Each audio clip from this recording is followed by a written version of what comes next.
all personal items unattended at any time. Please ensure you do not obstruct the view of the people behind you during the match. Thank you. Need assistance?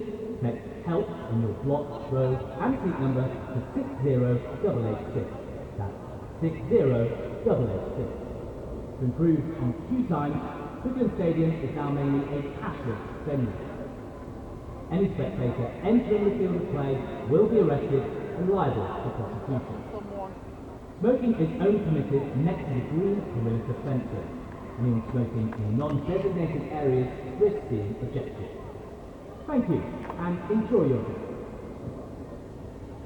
Good afternoon, everybody. Welcome to Twickenham on behalf of British University.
very warm welcome. You've been following our satellite around the country all season, and today it is falling on the hallowed turf of Twickenham. That's right, we're at HQ for a BUCS Rugby Bonanza. It is finals day, and we are bringing you the women's with a live kick-off at 12:30, and the men's coming to you at 3, and the women's game is imminent. Okay, well, welcome everybody. As you can see, we're here at HQ. The women have just warmed up and they're getting their last headbanging done in the changing rooms. I've got some special guests here. Katie Simon, a representative from Exeter, and Clodagh Cronin from Team Durham, and two very excited people to be here, it's safe to say. Yes, very excited but a bit nervous for Exeter. A little bit nervous, Exeter. Right, we're going to come to Durham in a second, but Katie, yes. You were here with Exeter last year. Yes. You are the reigning champions. You're undefeated this season. Yes. There's a bit of pressure on you. A little bit of pressure, but I think the girls are just seeing it as a really exciting opportunity. We know how strong the Durham side is. They're also undefeated in their league, so we're not underestimating them at all. It's a big day for us today. Well, yes, both sides undefeated, including Durham. It's really been a marquee season for you girls. I know you got defeated in the semis last year to Exeter, but there seems to be a real momentum to your team, like a real spirit amongst your club that you can go all the way. Yeah, I think we've had that from the start of the season. That's what we went into the season thinking, we want to get to Twickenham, and this is the first year we've ever won our league undefeated as well. So we're just more than excited to be here and ready to play Exeter today. Well, I mean, you guys started with a bang. I think your first 3 games you scored nearly 250 points without conceding one. Very lucky with our try scores. Lucky, that's very generous of you. It has got tougher though. You put down Hartbury in your semi-final, and you played them last year. They're no mean feat. We were very scared to play them. We'd heard loads of things about England players, about everything, but we were just more than excited to play them, like a new challenge, and that's what we've looked at every game as, and that's what we're looking at this game as, just a new challenge for us to overcome. So tell me, what has been the difference this year that's taken you to these dizzy heights? I think we've just really focused on being a team this year. We've really bonded. We train well together. We've just been really excited from the start, and I think from that momentum from the start, we've just tried to push it all the way through. Yeah. Well, you mentioned being excited as a team. We interviewed your coach Cameron, who established the club 36 years ago, and the emotion is pouring out of that man's pores. I don't think he could be any more excited than any of us. He's been waiting for this day for 36 years, and he's been with us every day, and we're just lucky to have him. So doing it for the coach now. Enough of Durham. They are going to bring the noise today. But Katie, Exeter, you've got a lot of returning faces. Yes. I think 15 Yes. that were in the final last year. You've got that experience, but who's coming to the fore? Who are those first and second years who are stepping up this year? Well, we've got a lot of girls who are playing in the Tyrrell's 15s Premiership, so we're looking to them to bring a lot of experience to the team. We have a couple of freshers in there, but we're really banking on our experience today to sort of carry us through. Yeah. We've got some old girls in there and some new girls, so it's a good mix. I'm not sure they'd appreciate you referring to them as old girls. They wouldn't mind. They wouldn't mind. Clara Nielsen knows who I mean. Clara Nielsen, a hat-trick last year in the final, right? So, one last remark and maybe a bit of advice to Team Durham. How do you harness the energy of a final like this? Big day at Twickenham, the music's pumping, the crowd's beginning to build. How do you harness that positively? I think just really seeing it as an opportunity. This is a fantastic showcase for both teams for women's rugby, which has grown so much in recent years. So we know we're representing our university. We know we're representing old girls, lots of which are here today. So it's blue skies, it's perfect weather. Just seeing it as a really exciting opportunity, and you're playing for your teammates, for your best friends, and if that doesn't motivate you, I'm not sure what will. So Playing for your teammates and showcasing women's rugby, that's what it's all about. All right, girls, I can see you are itching to get in the sheds. Okay, get with your teammates. So thank you so much. We're going to catch up with what the coaches said before the game. I say Keith Fleming, Director of Rugby at Exeter University. Another season, another big day at Twickenham for the Exeter women. Yeah, no, it's fantastic. They worked really, really hard all season. We've had a nigh perfect league season, and they fully deserve to be here. Well, they certainly have. They've won every game this season, and last year they probably came into the final as slight underdogs. They're coming back as defending champions and probably favourites. A different expectation comes with that tag. Yeah, probably not always liking to come in as favourites. Much prefer to be underdogs, but The girls they're in a good place at the moment, so hopefully we can settle their nerves, and once the whistle goes, hopefully we'll be okay. Well, there's a huge number of girls who featured in the final last year who are returning. I think 15 in all in the squad. How invaluable is that experience in the side? Obviously that's going to be quite a big thing to help settle the other girls as well, but to have been here and done it already will also make it a little bit easier for those girls. But you know, all credit must go to Jo Yap though. She's done an absolutely fantastic job with these girls, and you know, it's just reward for her as well. Yeah, fantastic coach Jo Yap, and Tony working with you as well. But the opposition today, Durham, you beat them in the semis last year, but you haven't faced them at all this year. There's an element there, an unknown quantity coming out of the Northern Conference. Oh, absolutely, but you've got to give Durham a lot of respect. We know that they're a really good side. We've both got mirror results. They've gone through their league season unscathed as well. They're a good, fit looking side, so I'm sure that it's going to be a real battle today. And then the final thing on Exeter as a whole, the men's team, they won the league, BUCS Super Rugby, and then the women are back here in the final defending their crown. It's a real reflection of what rude health Exeter Rugby is in at the moment, isn't it? Yeah, I hope so. You know, we work really hard at it. It's not something that comes just easily to us, but you know, all credit to both men and women. We're one club. They all work extremely hard. And the harder you work, the luckier you get. Excellent stuff. Well, wish you all the best, Keith. Thank you very much. Cheers, mate. Cameron, head coach of Durham, very much the father of the whole programme. It's your 36th year, you built the club, and it's your first final at Twickenham. Well, what can I say? It's been a long old road. There have been a lot of other people out there that have helped me on the road, but I've stuck at it. It's just an absolutely fantastic feeling just to be here, especially this group of girls, unbeaten this season. I mean, the hard work they've put in, the toil, the times they didn't want to train and they had to train, they've just got on with it, and this is reaping the benefits today. Well, your programme is going from strength to strength. You've got the largest in the country, you've got 3 senior teams, 2 7-sides, loads of intramural sides, and now undefeated this year and in the final. How have you got the girls to this stage? Just hard work and just teaching, learning. I learn every day. I mean, some of these, 2 of the girls today started off in our 3rd team, and now they're at a BUCS final, and that's just testament to them for wanting to learn and get on in life, and they're here. So what can I say, really? Well, looking at the game today, looking at the opposition, you fell to them in the semi-finals last year away. There's a lot of returning faces. What did you learn from that experience? Last year, defeat's hard to take, we know that, but you've got to move on in sport. You take the defeats and just move on and keep on building and keep on building. And you know, they've probably looked at our videos, we've looked at their videos, we know where their strengths are, and it's just confronting them, really, just getting in the faces and confronting them and make them panic. They're human beings, we're human beings, but we just need to annoy them a little bit and get them frustrated, and hopefully that will pay off and hard work from us get over the line. If it doesn't go over the line, we move on. That's sport. Well, that growth and progress is clear for everyone to see. 10 wins from 10 this season, and beating Hartbury in the semi-final and beating them well, that must fill you full of confidence. Oh, very much so. I mean, the way we beat them as well, I mean, they scored a couple of tries at the death, but we'd won the game. Just yet again, just the hard work and, you know, the old cliches of rugby, you know, they put the bodies on the line, and yet again, he's on the line. If they don't, it'll be a very, very sad day. Well, bodies on the line is the order of the day, but you've got a wealth of experience in there. Your hookup with DMP Sharks particularly rings to me. There's a few England players in there. How much are you leaning on that international experience? You've got a Black Fern in there too. Yeah.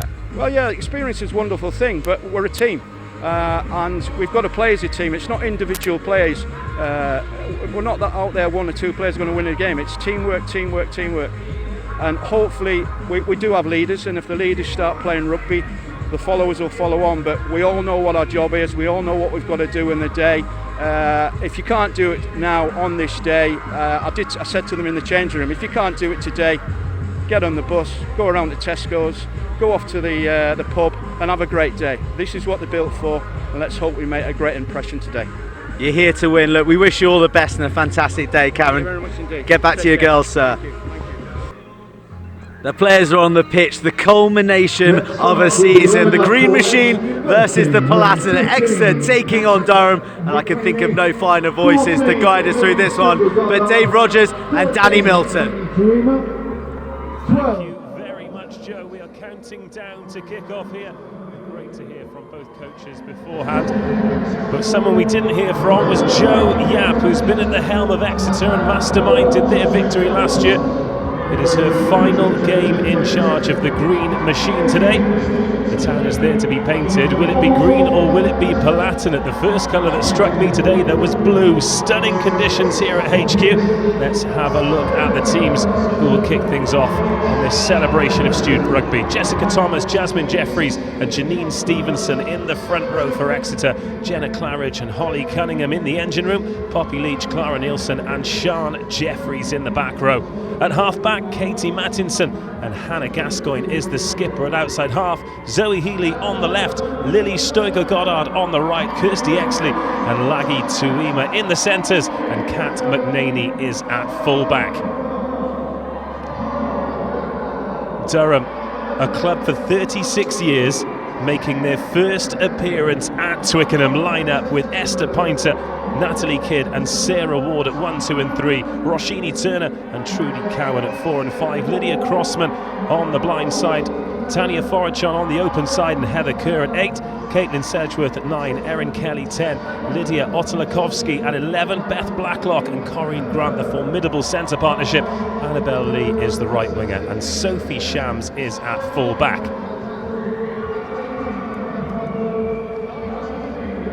It gives me great pleasure to welcome Cardiff Met Director of Rugby Danny Milton to the co-commentary position as we look at the benches for both teams. Danny, great to have you here, and what a special occasion, as you well know, for everyone involved today. Absolutely, Dave. It's a really exciting time for both teams. I'm sure there'll be a lot of nerves on show. You know, for some of these ladies, this will be perhaps their biggest occasion, and for some of them, their first time on the hallowed turf of Twickenham, and looking very exciting. Well, speaking of first times, everyone in a Palatinate jersey will be stepping out for the first time today. We heard from Cammy Henderson beforehand. He's been at the helm of this Durham University club for 3.5 decades. What a moment for him, and proof that no matter how long you've been in rugby, there's always something special that you can achieve. Exciting thing with student rugby, and to see the time, effort and commitment that people put into these programmes, quite often sometimes as volunteers. It's a credit to Durham and a credit to Cameron himself. And a word on Jo Yapp. She's done wonderful things with this Exeter team, already got her hands on that trophy last season. She's kept most of the squad together too. 16 players who are involved today were involved last time out, but her last 15s game today, what do you think's going through her mind? Again, I'm sure there'll be some nerves, like it will be for the players. They have got that experience mind with a number of those returning students, but Jo can be really proud of developing a fantastic programme here at Exeter, and you know, you really do have probably the two best sides in women's rugby here today. Well, a little bit later on, we'll take a look at some of the results, because both of these teams have spent most of the season blowing their opposition away. That's Beth Blacklock, the captain. She's played 10 Premiership games this season, and it's been a huge contributing factor to getting them here at Twickenham. So Durham in the Palatinate jerseys and black shorts, Exeter in the green and white hoops. The town is there to be painted. Will it be green or will it be Palatinate?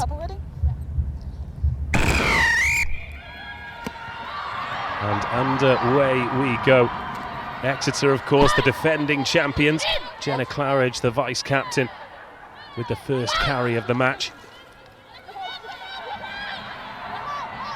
And they play in a style that we've become familiar with any team associated with Exeter. Very patient, very pragmatic, and even when they were 2 scores behind in the final against Hartbury last year, they still stuck to their phases and managed to come away with the victory. And having that experience, as we say, Danny, 16 of the 23 were here this time last year. That has to come in and give them a hand. Absolutely, Dave. I think, you know, while Durham have had some fantastic results this year, unbeaten, and some really good performances, they'll be really excited today, and to see Exeter with that experience, it'll be a real challenge for this Durham outfit. Durham with their first carry. Has that gone forward? Yes, says the referee. So we're going to get an early look at the set piece.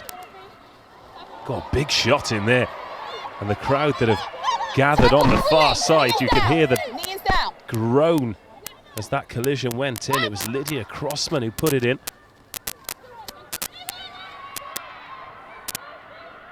But we'll have to wait a little bit longer for that set piece, as the referee says advantage over. And no sooner has she said that than the ball goes to ground, but backwards. And Durham can reset the defence. There's Poppy Leach, fully capped England international.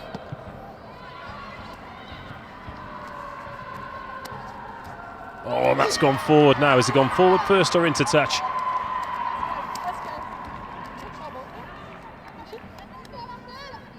And that's one of the nice things about this Exeter side as well. It's brilliantly old school in so much that we've got fully capped internationals and players who've taken up the sport for the first time when they've come to uni. Absolutely, and I think when you look at women's rugby, what an experience for people to be, like you say, playing alongside England internationals with people who've taken up the game, and that's an exciting experience for everyone. A great platform here for Exeter. Clean line-out ball at the back, and now they put the width on it. That's Lily Stoger-Goddard. Gets the offload away, and they're into the 22 for the first time. It could open up here for Exeter. Dragged down, 5 metres short. Scramble defence for Durham keeps them at bay, but Katie Mattinson digs for it. And is being pushed forward. And what a chance here. 2.5 minutes gone, but it's turned over. Lydia Crossman. And then Lydia Otokolowski, should I say, gets bundled into touch. But Lydia Crossman, I've got a feeling she is going to have a huge part to play today, the Kiwi. She's already had one big carry. She put in that huge hit on the halfway line and then a try-saving turnover from the flanker. And she also had an excellent semi-final, getting on the score sheet there in a fantastic win against Hartbury. So a good player. They tried to get hands on that, Durham, but to make it 2 from 2, and here comes that drive.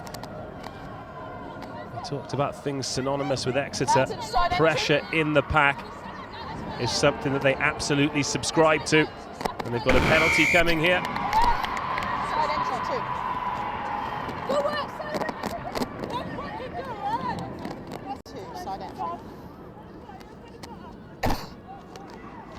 Langi Tuima actually started the final at full-back last year. Bristol Ladies, another fully capped England international.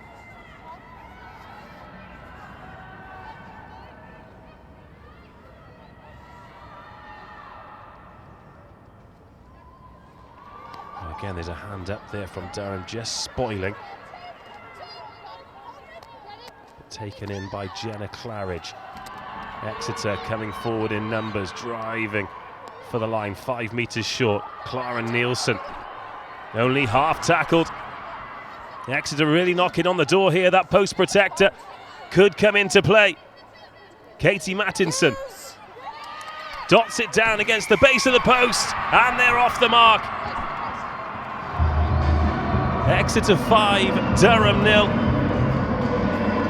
And it doesn't matter who's in the jersey, Danny, that's a classic Exeter try.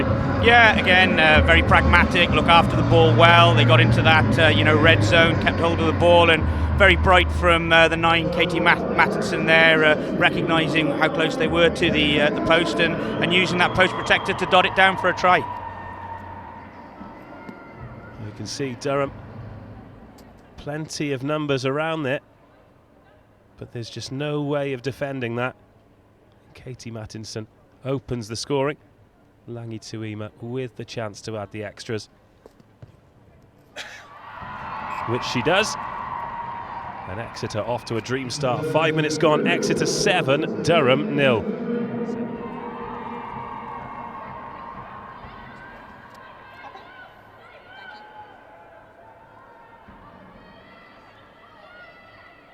Just hold, girls.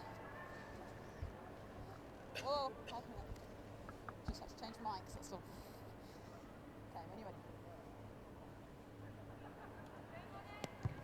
And we are back underway, deeper with the kick-off this time. Nielsen. It's brought to ground by Trudy Cowan.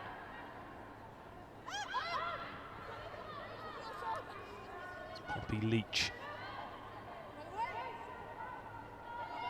Both back rows busy with carries early in this one.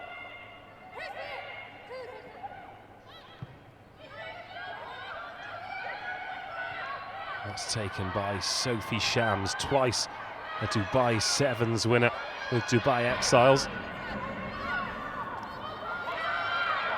Jeanine Turner, another player involved with DMP Sharks in Durham's Palatinate jersey today. Kick does manage to get in between 14 and 15. Kat McNaney, really nice kick. The chase comes on as well, it stays in, and Caitlin Sedgeworth manages to get it away.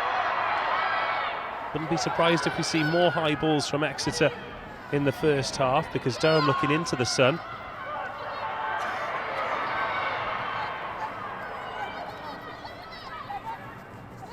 Sarah Ward, one of the players who's come up through the squad, started in the third team. Penalty to Durham, and a good response since conceding that opening score. Yeah, absolutely, and I think perhaps one of the major developments in the women's game is, if you looked at this fixture sort of 5-10 years ago, perhaps the skills on show might not have been up there, but some of the kicking already that we've seen has really got an added depth to the game now. And watching the Exeter 9 and put those box kicks in, got that early pressure, and Durham have come back from that now, and it's been nice to see them with some hands on the ball. Well, Beth Blacklock is having a go at the sticks here. A metre or so inside the 10. This would be some thump.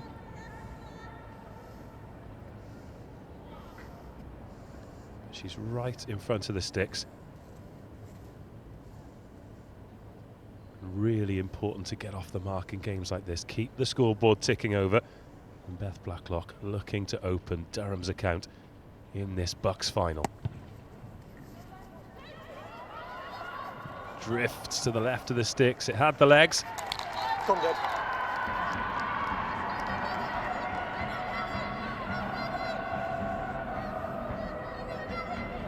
But despite the fact that it missed, it is a bit of a warning sign for Exeter, in so much that they can't give away penalties inside the 10, because it could yield points.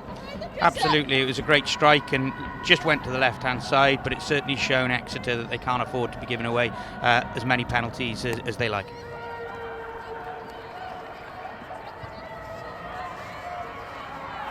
Durham will let that one bounce, but they can get back into the Exeter half straight from that 22. 9 minutes gone. It's Durham's longest spell of possession, really. Sforachon, the pack leader, takes it in. Oh, nice inside ball. Good hands there from Beth Blacklock. As a result of her success this season, she's been called into play with England development. And a bit of a breakthrough season for her. It's gone backwards off Erin Kelly. And Durham go backwards again as Exeter pile forward. Now they have the advantage and they've absorbed that pressure well. Oh, nearly fingertips on that. No advantage coming from the knock-on. And there's occasions like this, they often bring out plays like that, don't they? We'll see an exceptional try or a moment of brilliance or an interception, something to really set like the touch paper, if you will.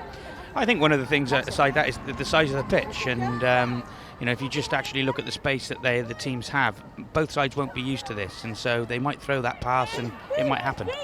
Got Joe Burns there with all his friends.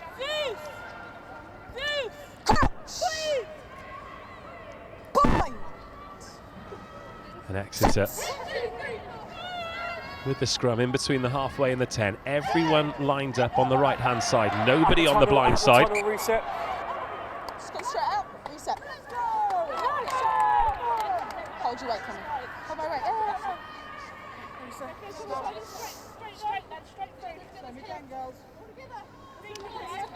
The scrum was a big factor in the semi-final for Durham, and they were certainly on top in that game.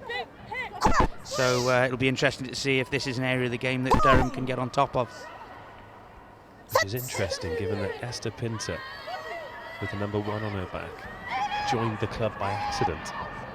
Really? Yep, she went to the Freshers' Fair to join the lacrosse club. The lacrosse club didn't turn up, so she thought, you know what, I'll try rugby, and here I am at Twickenham as Tuima breaks through. Oh, and sells the dummy, sells Sophie Shams, then it goes forward. Unbelievable.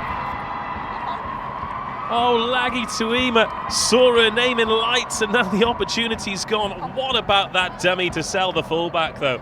Well, it was a great break, wasn't it? It was a lovely move off the set piece, solid scrum, and then Tuima went through and, as you say, an excellent dummy. Unfortunately, I hope that doesn't come back to haunt her later in the game. Well, what a let-off for Durham.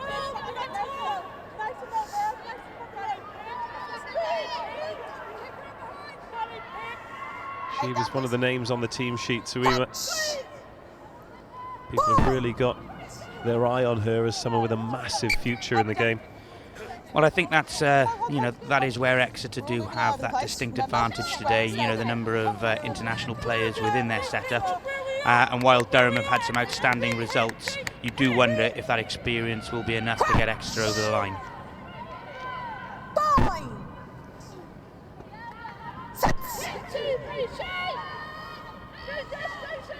In it comes from Sedgworth. Heather Kerr.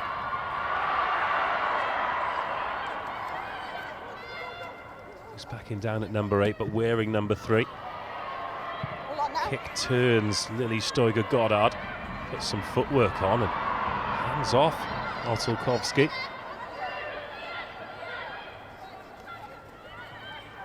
It's Poppy Leach.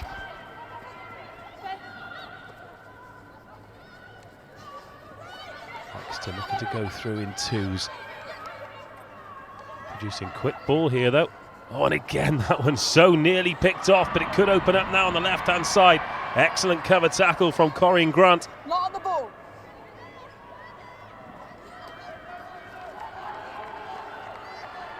Those two centres for Durham, as I mentioned at the top of the show, real standout performers as Durham come rushing out of the line, trying to make the tackle, trying to cut the ball off at source.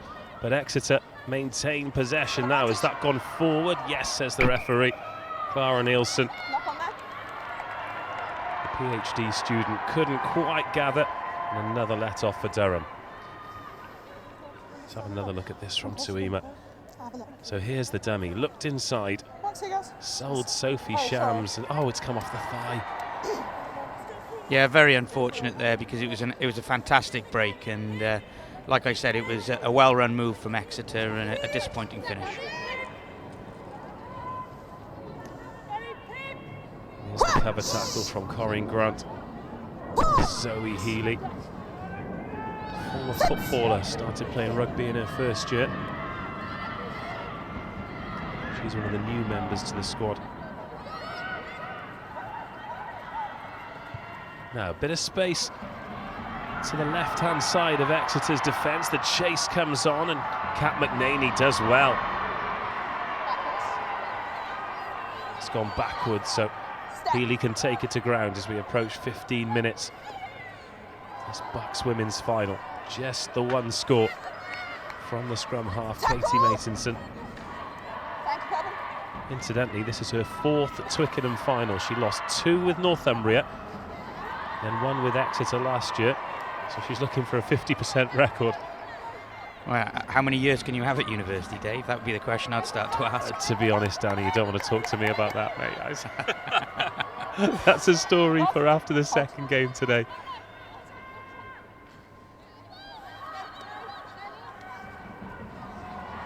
Got a real mix, as we said. Some PhD students in the Exeter team, some freshers. 10 years between the youngest and the oldest now. Has that gone backwards? Yes, says the referee. So Durham can counter. Oh, and that's a lovely turn of pace through the gap. Sophie Shams into the 22, sells the final defender, goes for the line and scores. Well, what did we say about these occasions producing moments of magic? That is a special try from Sophie Shams. What a finish. You have to say that. We talked about the big open spaces here at Twickenham, and Sophie got hold of that ball and she put her head back. I was a bit concerned that Exeter, with some real dominant carries, were starting to get control of the game, and that has just turned the game on its head.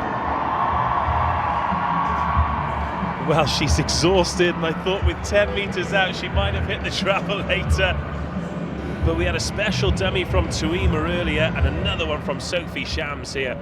So that's the halfway line. She spots the mismatch there and she goes round the prop forward. Good Good play from the winger as well, keeping the outside defender honest. And there we go.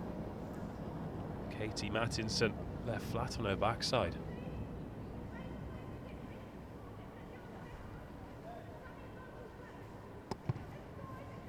Beautiful strike. We could have done with her on many occasions this year, Dave. It's a great conversion there from Beth. Let's have another look at this, Danny. Like you say, the way she spotted the prop forward in the line, went round the outside, and it's at that point she puts the afterburners on. And you would be disappointed as the Exeter 9. You'd like to think she'd have got a hand on her, but full credit to Sophie Shams there. A great, great finish. Game on. Exeter 7, Durham 7.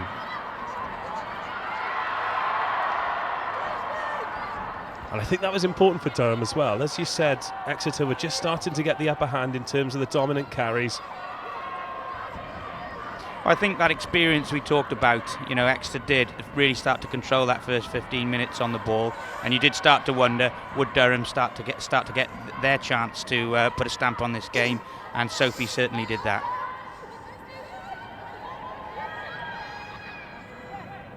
17 minutes gone. Tanya Forage in at scrum half. Tilly Kidd picks and goes, and Kirsty Exley makes the tackle. Can't get over the conditions. What a stunning day for rugby. Yeah, and last year we were at the same Twickenham final. Certainly these BUCS rugby finals days certainly seem to have a history of some sunny occasions. Well, both of these teams thriving in the conditions too. Plenty of carries. Oh, it's Poppy Leach just about gets scragged back, but it's fast ball again. It's Katie Mattinson, scorer of the opening try, stepped for the equaliser.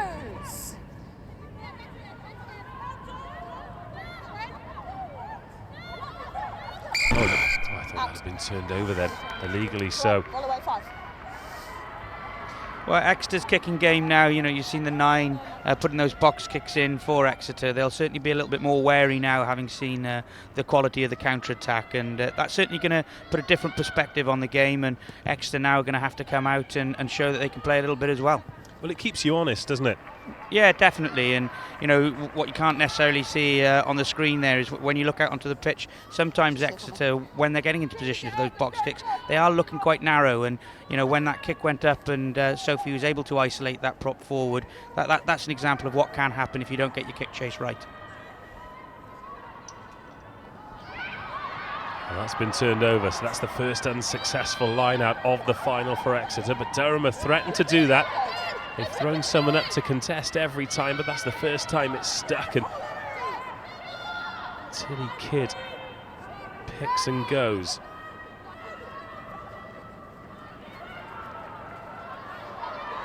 There's Sophie Shams having another go. Oh, and that's been knocked forward. Little mistakes in key areas. So having a look at the players before the game, Sophie Shams this season alone has played 6, 7, 8, 10, 12, 13, 15. Wow. Certainly got to learn a few technical aspects of those positions, so she's done well there. Certainly has.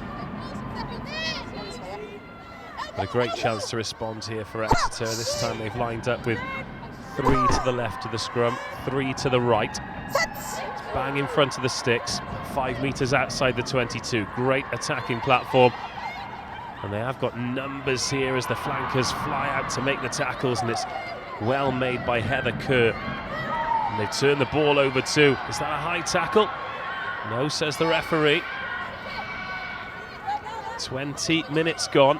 And that's a few handy turnovers that Durham have managed to force when Exeter have been in a good position. Well, it's kept them in the game, and I think the quality of the back row, getting their heads over the ball and really competing at that ruck area is giving them a little bit of a foothold and allowing them to compete now. 7-all after 20 minutes.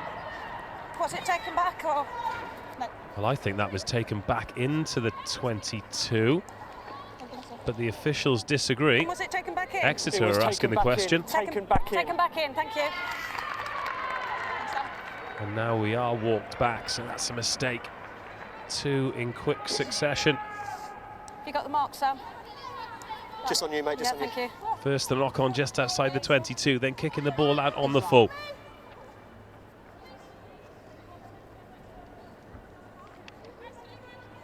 So another opportunity here, Clara Nielsen. Last line out got intercepted, but that's good ball at the back, and Mattinson can set up Hannah Gascoigne, the captain. Now they can put some width on it. Tuima looks inside, then out. And that's just about gathered before it's knocked on, but Zoe Healy just has to pick up the pieces. But Durham can reset. That key pass just didn't go to hand. So they're going to have to wait longer. Gascoigne. There's Holly Cunningham, a finalist last year. Captain England under-20s against the Army earlier this season. Poppy Leach. To attack up that blind side.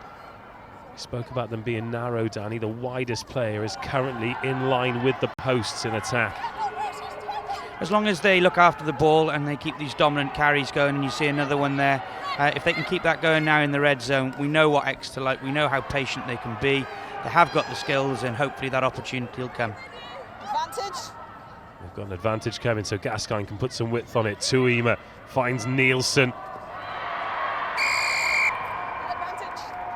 Lydia Otelkowski made a key tackle there, but they will go back for the penalty. Now, sticks or corner? I think at this stage, if they've got a goal kicker who can slot this one over, and I think Tuiyama took the first one with a good strike, I think cup finals, you've probably got to take the 3 points here. Well, she gestures to the posts. Post called. And the captain agrees. Interestingly there, Exeter, looked after the ball very well, and when they had that opportunity to spread the ball wide, their depth in attack, probably they just need to take an extra yard to give themselves that opportunity to get outside the Durham defence. And particularly out wide, Durham really flying up and making those final passes difficult too. Yeah, and that reinforces, when teams are coming at you with that line speed, you do have to do one of two things. You've either got to give yourselves that extra yard, that bit of depth to be able to make that pass, or potentially just dink it over the top and look behind them. The flags go up and Exeter retake the lead. Lady Tuima takes her personal total up to 5, and this BUCS rugby final is Exeter 10, Durham 7. I know something that happens in the men's games, I think the nerves of the day, the occasion, we're starting to see the game settle down now. I'll be really interested to see how both teams look in that last 20 minutes of the game, because it's a big day. The emotion of the day can really take it out of you. You're playing on a big pitch, and I know certainly from the men's final in previous years, that last 20 minutes you can really see some changes happen. So it'll be interesting to see how this develops. You have not been here for a men's final, have you, Danny? Yeah, 6 and not managed to win one, so thanks for bringing it up. Oh, is that true? Goodness me. Were you ever here as a player in a final? No. Okay. It's all right, me either. See that box kick again. Heather Kerr finds the try scorer, Sophie Shams. Oh, is that a forward pass? Thought it might have been, but Annabelle Lee run into Exley instead on the halfway line. Now that's good quick ball. Lydia Crossman loves a carry, gets up over halfway. And look at that dancing footwork before Poppy Leach puts the left shoulder in. Goodness me. Don't need to hear you shouting. Yep. Well, we use the phrase sort of ruck speed kills line speed, and I think you saw an example of that there, where the speed of the ball that Durham were producing made it very difficult to get Exeter to get off the line, and unfortunately there, the only way they could slow it down was illegally, and that's given Durham the opportunity to get their first line out of the game inside the Exeter 22. Huge shot from Poppy Leach, but illegal, says the referee, and this is a great chance for Durham to respond. Ladies, drop. Marks all over here.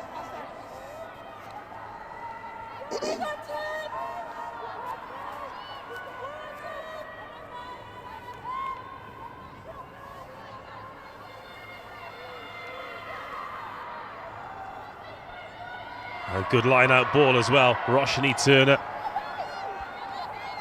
Oh, but they've got hands on it. Poppy Leach has turned that one over. What a play from her after giving away the penalty as well. Lost now. Tuima. A strong carry. But now Exeter are kicking option down, so they'll go through a couple more phases before putting boots to ball. Tuima jogs back into position. Katie Matinson, interestingly, puts the box kick in with no blockers in place. But that's a good clearance from her. It's the second or third time she's actually got the kick away without putting her blockers in place. And you know, if I'm a Durham coach here looking at this, it's something I would definitely look to get after. I think they can put a bit of pressure on, and you never know, that charge down creates one of those opportunities that Durham might be looking for.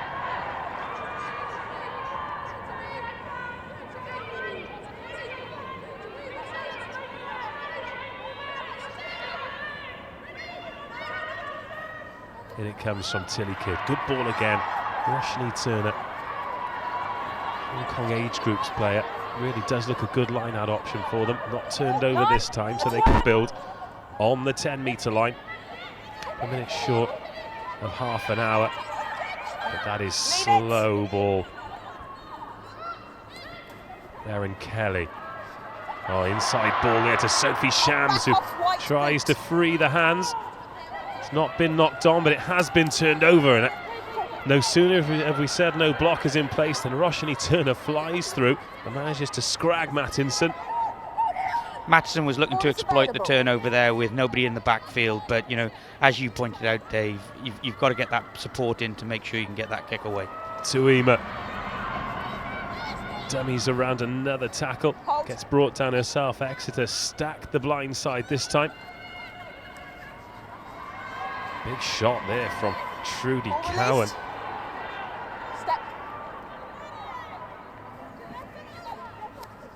Well, it was an orthodox tackle technique, but she did judo for 14 years, so I'll expect a few more of those before this final's over.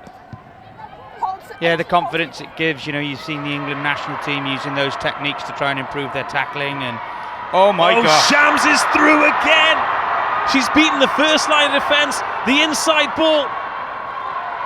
Well, the tackle's been made, but Sophie Shams has torn a hole in Exeter's defence once more. Heather Kerr, 5 metres short. What an asset the Durham fullback is. Now they've got the width of the pitch to play with, but most of the numbers narrow. Pick and go. Heather Kerr adding weight. Sarah Ward in there as well. Questions for Exeter to answer as Durham look to take the lead in the match for the first time. There are hands on it and an advantage coming. Durham have a free shot at it here. Caitlin Sedgeworth isn't going to need to get hands on the ball because they've gone straight from the base and Durham take the lead. Well, I thought for all the world they were going to put width on it, but instead Lydia Crossman makes it Durham 12, Exeter 10, but it all came from Sophie Shams. She has been the game changer. In these finals, you're looking for your X-Factor players to, step to the fore, and I know that's something that's critical to these games. And Sophie, like we said, with 2 breaks, has had a huge impact on this first half. And Lydia Crossman, try scorer in the semi-final, try scorer again. What a finish! Well, she's had a great half an hour. She's put in shots, great carry. She's turned the ball over. And now she's put Durham into the lead for the first time in the final. We talked about experience, we talked about nerves, and you know who would start the game the better. And I think you're starting to see Exeter now starting to show a little bit of nerves themselves, and it'll be interesting to see how they respond. Another great strike. Just drawn that in beautifully. What a cultured right boot. Well, we mentioned it earlier, you know, that is a fantastic kick. There's no other way of looking at it. To be putting the ball down 5-10 metres inside the touchline and getting that over every time is great. That's a great finish from Lydia Crossman, you know. She threw a little dummy to the right, which sold Jasmine Jeffries, the Exeter hooker, so she's rushed out looking for the pass. You mentioned it, these sort of X-factor players, and Lydia now, she's been all over the park, like you said, turnovers, carries, and finishing off there, that break from Sophie, and Durham can be absolutely stoked with this start to the game. Certainly can, and Heather Kerr, another strong carry. With that, the ball goes out into touch. That's cup final rugby for you. It certainly is, and these critical instances and these critical errors can turn momentum. Well, here's the Sophie Shams break that it all came from. It's another mismatch. She spots where the weaknesses in the defensive line are, and that is just exactly what you want from your 15, isn't it? Yeah, we talked about Exeter's kicking game, and while they have a couple of really good kickers in the side, in terms of their kick chase now, a couple of times they've either caught narrow or they've been caught with mismatches, and Sophie, rightly as you say, has spotted these and exploited them to great effect. And Exeter chasing the game for the first time. That hit the deck, but backwards.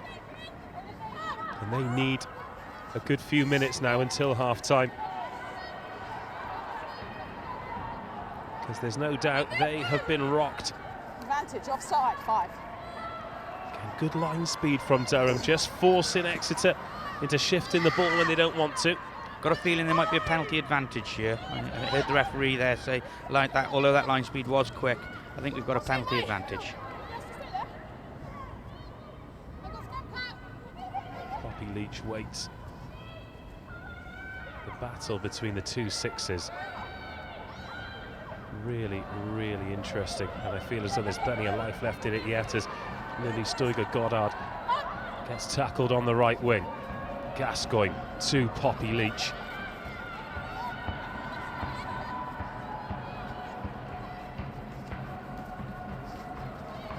Oh, Kat McNaney tries to wriggle free and does so. Leach, oh, scragged down by the shirt. Just as she threatened to cut loose into the 22. There's Jessica Thomas. Bumps off Sarah Ward. Lost now 4, leave it! No advantage. Not quick enough for. Now the advantage is coming. So Sian Jeffries crunches into the try scorer, Lydia Crossman. Chip in behind. Straight to Sophie Shams. We know how dangerous that can be. Oh, do you know what? It was a shot to nothing, and it's just as well because Shams stepped inside the first defender and she was away again. I thought we had another 80-metre on our hands there, and looking at Exeter at the moment, I really feel that Katie Mattinson at 9 needs to just speed the tempo up. You were right earlier when Dave, you mentioned the line speed that the Durham side are bringing, and that's shutting down the Exeter attack. They are making some good carries, and like we said earlier, that sort of that ruck speed can really put a dent in that line speed, and I think that's what Katie needs to do, is just speed the tempo of the game up to put Durham under a little bit more pressure. Interesting with Sophie Shams Player down, physio is that she actually went to the Touch World Cup last year. Now I know that you've got a coach at Cardiff Met who does a lot with touch rugby, and I went to the European Championships, certainly not as a player last summer, but as a commentator. And the skill level that players in both the men's and the women's game are getting from touch rugby, spotting gaps, handling, a real asset when it comes to situations like this. Yeah, Owen Smith, the coach at Cardiff Met, he puts a lot of time and effort into helping these programmes, and like you say, the skill development, and that's probably been what I see is the major step forward in the women's game. You look at the introduction of the Tyrrells League, you look at the quality of the BUCS programme now with the introduction of the National League next year. The skills on show are improving, and it's becoming a spectacle that people want to go and watch. The crowds are fantastic, and it's starting to really grow the game. I'm really looking forward to the National League because you know as well as anyone the inception of BUCS Super Rugby in the men's university game has meant the level has gone through the roof week in, week out. And looking at the results of both of these teams, you've got 60s and 70s and 80s. They need bigger challenges. The best teams will get better by playing the best teams. I know it sounds obvious, but it's really something to look forward to. Yeah, and I think, you look at those results, we want to avoid those mismatches in the scorelines. And when you look at the leagues and you see the likes of your Exeters, Hartpury's, Cardiff Mets with your Durhams, Northumbrias and Edinburghs, if you're playing those teams home and away every week, is an exciting game. Every week is a tough outing. That is only going to help in terms of player development. A lot of travelling though, isn't it? It is, but it's exciting games, and you know, if we want to grow the game, these are the sorts of things that have to happen to get the quality of rugby that we need. Also, we might see some great double headers if you've got Durham's, Exeter's, Cardiff Mets. Yeah, and I think that in terms of scheduling now, that's something that the universities and the BUCS programme will have to look at to see if we can really grow these as spectacles and events. Huge chance then for Exeter. Back-to-back penalties, and they've got the line out 5 metres out. Last time they were here, Durham managed to turn it over through Lydia Crossman. But now Exeter towards the line. Clara Nielsen has it at the back. Watch out for number 7 on that blind side. Snaffled, stifled this time, but surely it'll be a second try, and it is. Holly Cunningham wrestles the lead back for Exeter. Yeah, that's twice now Exeter have got themselves into that position, and like you say, Lydia Crossman with a great turnover the first time, but Exeter showed great patience there, allowed that to materialise in front of them, and they've got themselves over the line, and that'll be a big relief for Exeter. The first time we've really seen them manage to stick to that discipline. It didn't work out the first time. Clara Nielsen got stopped short. And Holly Cunningham there, number 5 at the back. Undefendable. Yeah, and I think it's not just the work of the ball carrier there. You look at the work of Poppy Leach in front there, just being quite cute in terms of keeping that Durham defender out of the way, allowed that try to be scored, and shows again perhaps that little bit of extra experience that Exeter do have.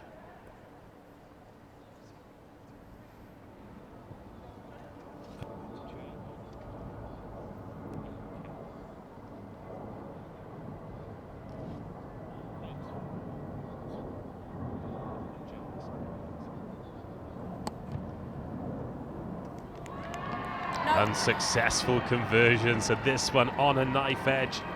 Exeter 15, Durham 14. Both teams have missed a kick, but Durham's was a penalty and Exeter's a conversion. Just received news there from one of the assistant referees that we have 2.5 minutes of what has been a highly entertaining first half. Exactly what you want from a cup final. Both sides in very different ways have shown how they're going to get into this game and perhaps how they're going to win the game. And what we've got on our hands is a second half now that's going to hopefully have some more real big moments that are going to excite the crowd.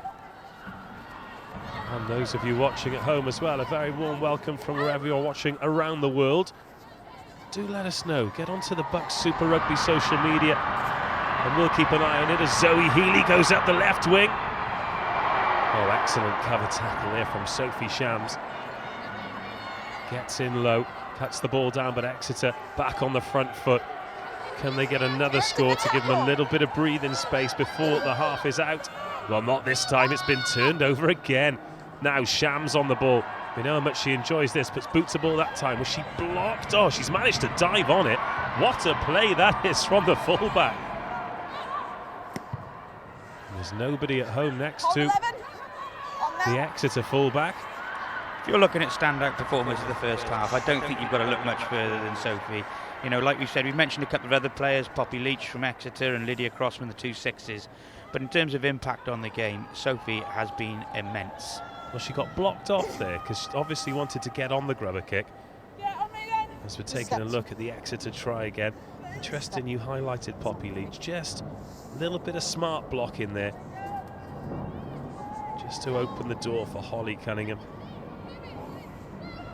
And I think traditional of all the Exeter sides, you know, when they get into those areas, very rarely do they not come away with points. More, maybe what? It's Clara Nielsen with the ball at the back as Exeter look to march forward again. Breaks up though. 9 going sideways, that's 1.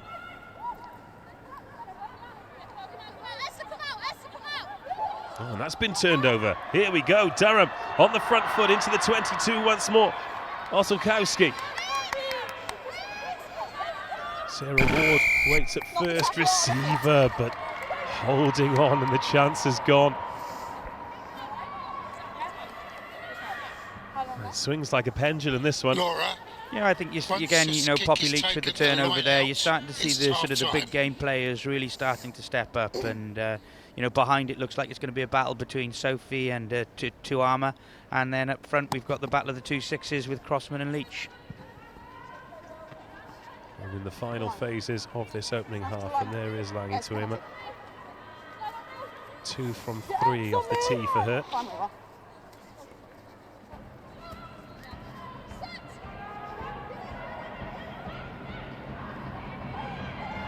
Since having that line out turned over, Exeter has been a lot smarter with it. There's Nielsen with the ball in the back. It's much more efficient from Exeter. Durham just sending players back in anticipation of the box kick that's come a few times from the boot of Katie Martinson. And Exeter still march forward. It's crude work, but it's good work. That's 12 or 15 metres they've made from this drive.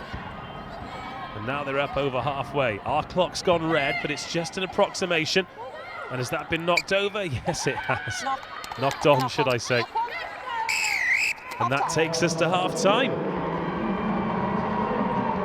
Exeter 15, Durham 14 here at a sun-drenched Twickenham. 2 tries apiece. 1 conversion missed for Exeter, 1 penalty missed for Durham. Danny Milton, your thoughts on the opening 40 minutes? Well, I had this down for while I thought we had the 2 best teams here, unbeaten records. I really did think the experience of the Exeter side, having been here before with a number of internationals, littered with internationals through the team, would be too strong for Durham. And I have to say, what Durham have produced with a couple of outstanding individual performances have not only kept themselves in it, they'll be going at half-time now thinking, how can we win this game? And it's always interesting with teams who spend so much of the season blowing their opposition away. How are they going to respond when they come up against a real challenge? And I think the way that both of these teams has responded has been a huge credit to the programmes. Yeah, and if you look at it, like we mentioned earlier, this introduction of this National League with some of the best sides, including ourselves, Cardiff Met, who've probably been one of the 2 teams to give Exeter a tough game. But if you're not playing week in, week out under these sort of unrelenting pressure that you get in these finals games, sometimes that can be your undoing.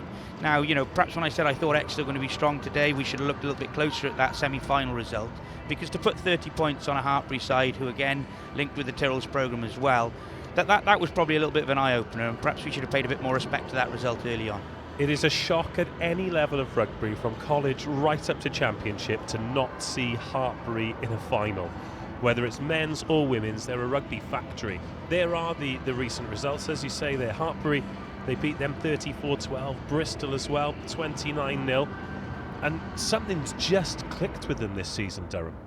Yeah, I think, you look across the season and you see the results they've had, where they've been putting, 40 points on Northumbria. They've been putting big results against Newcastle, time in, time out. And, I look across all of those, but again, I come back to the one that really sticks out, the one that really knows that they're going to be title contenders today, is that semi-final result. We know what Hartpury are like, we know what they bring across their programmes, and for you to put 30 points on a Hartpury side in any competition means that you're going to be in the mix, and that's certainly what they've produced in the first half.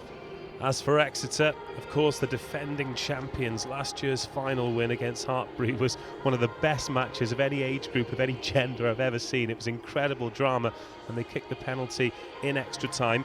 Because of the way the ages and the years have worked out, they've held on to 16 of the 23, and some of the scores there, obviously they put 60 on Loughborough, but that match against your Cardiff Met side, that could have gone either way, but they found a way to win, and they're here at Twickenham again.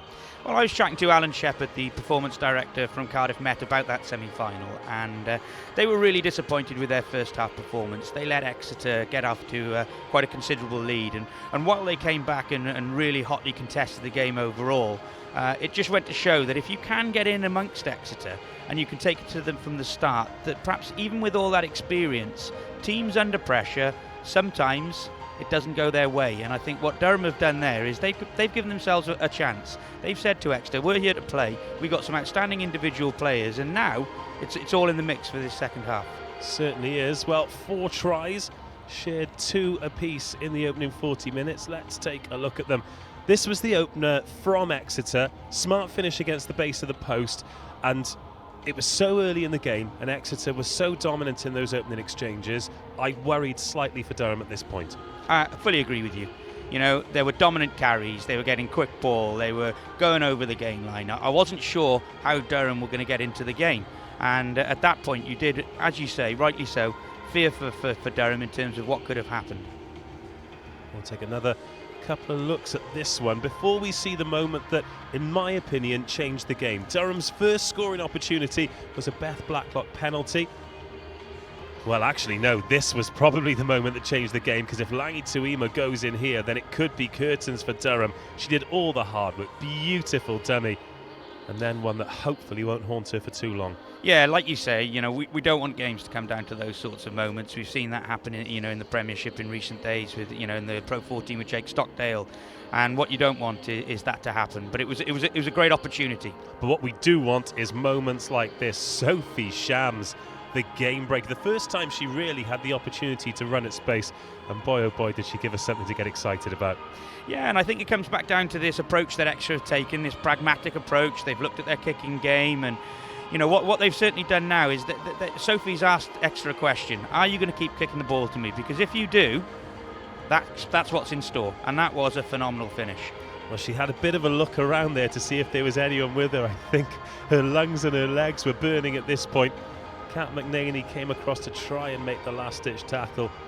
We'll get a great angle of it here. She actually covered a lot of ground. She started 60 metres out, but it must have been 90 by the time she crossed the try line. Yeah, and I think this big wide pitch, and you can look at your kicking game, you can work on your kicking strategies, but all of a sudden the spaces in between defenders here are just much bigger than they are when you're playing week in, week out. And you're asking your front row forwards, your front five forwards to do a job on that kick chase. Yet if you've got somebody with the pace and stepping ability of Sophie, they're going to put your defence under pressure, and that's what she's done. Well, is that the moment that the game changed, though? Is that where Durham genuinely thought, we believe in this, we can do this? Because she's gone through again, and this time she did find the inside ball, and Durham could build off the back of that. You can't just rely on one player, but when you have your big players standing up to the big occasion, then everyone else just follows in line, and that's when the magic happens. Absolutely.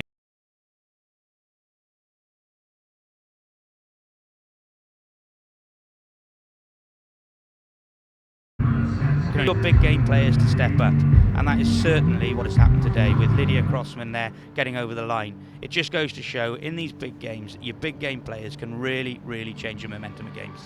Something we don't talk about as well is a lot of these players will never get to play at a ground like this again. You could go on to have an incredibly successful club career. You could play Tyrrell's Premier 15s for 10 years and not have another occasion like this. Lydia Crossman, Sophie Shams, Katie Matinson, they've all got tries at Twickenham today. That's pretty special, isn't it?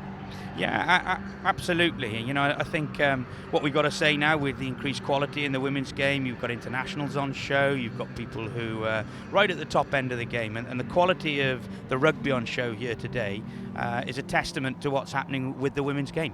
Well, this was Holly Cunningham. After Exeter had a nibble at it there through Clara Nielsen, then Cunningham managed to get over, but as you alluded to, the moment the try was scored, it's Cunningham whose name is on the score sheet, but that's one for the whole forward pack.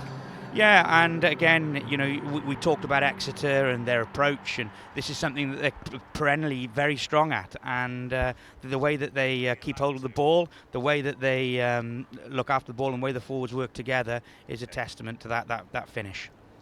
Well, half-time it is. Exeter 15, Durham 14. This, of course, is a very special day in BUCS rugby. We've got the women's and men's finals here, but over the Welsh border, there was a huge match, the relegation promotion playoff between Swansea and Nottingham Trent. Swansea looking to come up, Nottingham Trent looking to stay up, and Danny Milton, you've got the result. I do, and it's another one for the Welshies, and we've got ourselves over the line, and that'll be the third Welsh university now in BUCS Super Rugby, with Swansea winning today in a tightly contested game, 32-28. Well, that is huge credit to them, because I watched Swansea University against Cardiff Met seconds earlier in the year, and I know Cardiff Met have got a strong programme, but Swansea really had to work hard to win that day. We've seen the best and the worst of Nottingham Trent this year, but on their day they're a very tough side to beat, so that is huge credit to everyone at Swansea. Yeah, you know, Nottingham Trent with their links to Nottingham Rugby Club and the way that runs, they're a good outfit. And we know that with the games that we've had against them. But like you say, Hugh Gustafson and Suan Lillycrap, the number 8 for Wales, are running a great programme down in Swansea. And I know that they were really, really excited about this game. And with the way the team had grown over the course of the year and the results they'd had in recent weeks, they really fancied their chances. And, it's going to be great to have them now and another Welsh derby to look forward to. And less travelling for your Cardiff Met boys. Yeah, and that we won't mind that either. Well, let's get back to the action here, because we have got a stunning 40 minutes, maybe more, of rugby still to go. Exeter University, 1 point to the good. And a final 40 minutes for Joe Yapp at the helm of this brilliant team. And Danny, this one, I'm not going to ask you for any kind of prediction. Impossible to call, but I think this could really go to the wire. Yeah, and we mentioned it earlier, that the finals are big days, the emotion of the day, the size of the field. I'm really interested to see what this last 20 minutes of the game has. I'm sure we'll see a cagey opening 20 now, but that last 20 promises to be really special. Tuima gets us back underway. Good chase on the kick that Durham allowed to bounce. And Lydia Crossman fumbling that one. And gathering it in. I think she's going to have a massive 40 minutes. And yeah, the big pitch, it's warm out there as well. It's sunny conditioning is going to come into play as Erin Kelly puts boot to ball, and she's gifted that back to Exeter. I think the team's got to be really careful with their kicking games in this half. And, I'm looking at Exeter, their approach. And yes, while they might be a pragmatic side, they've got some good players. They've got some quick players out there. I'd like to see them keep hold of the ball, increase their ruck speed, and try and put this Durham team under a bit of pressure. Kirsty Exley there. Red-headed centre. A year abroad last year, she played in Munich. Why wouldn't you? Now, some space on the right-hand side here. Another good cover tackle. Has that been knocked forward? No. Good hands again. Picking it up off the bootstraps are Exeter. And as I say, that gets fumbled by Esther Pinter. The referee happy enough that it came off the shin. Durham back on the ball, just as Danny predicted. Cagey opening exchanges in this second half. Oh, there's a lovely dummy though to open it up for Durham. Beth Blacklock gets the offload away, and Lydia Crossman into the 22. She's going to go under the sticks for her second try. Oh, well, Durham's highlights reel from this match alone will be one for the ages. Beth Blacklock, a great break there, and it's that lady again. We're talking about these key players, these key moments. Lydia Crossman getting on the end of that one, showing great pace to finish that one off. The conversion to come, it is game on, Dave. Oh boy, is it game on. Beth Blacklock has had an incredible season. Let's take a look at this here. She was one to watch. She had a bit of a quiet opening 40 minutes as Sophie Shams stole the show. But the awareness of the offload there. What brilliant hands. Lydia Crossman. The support line, like all good back rowers. 2 tries for her, 3 tries for Durham. Chance to go 6 points ahead, which they do. Chip through. Well, we'd seen Beth Blacklock with some fantastic kicks in the first half, and you can't ever underestimate the importance of keeping the scoreboard ticking with those extra 2 points. But that was the first time I'd seen her with the ball in the hand, and again that mismatch there, spotted the prop, went on the outside, and not only is it a great offload, it's a great finish from Lydia Crossman.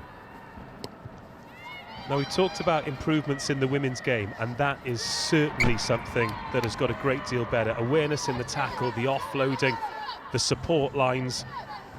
That was sensational.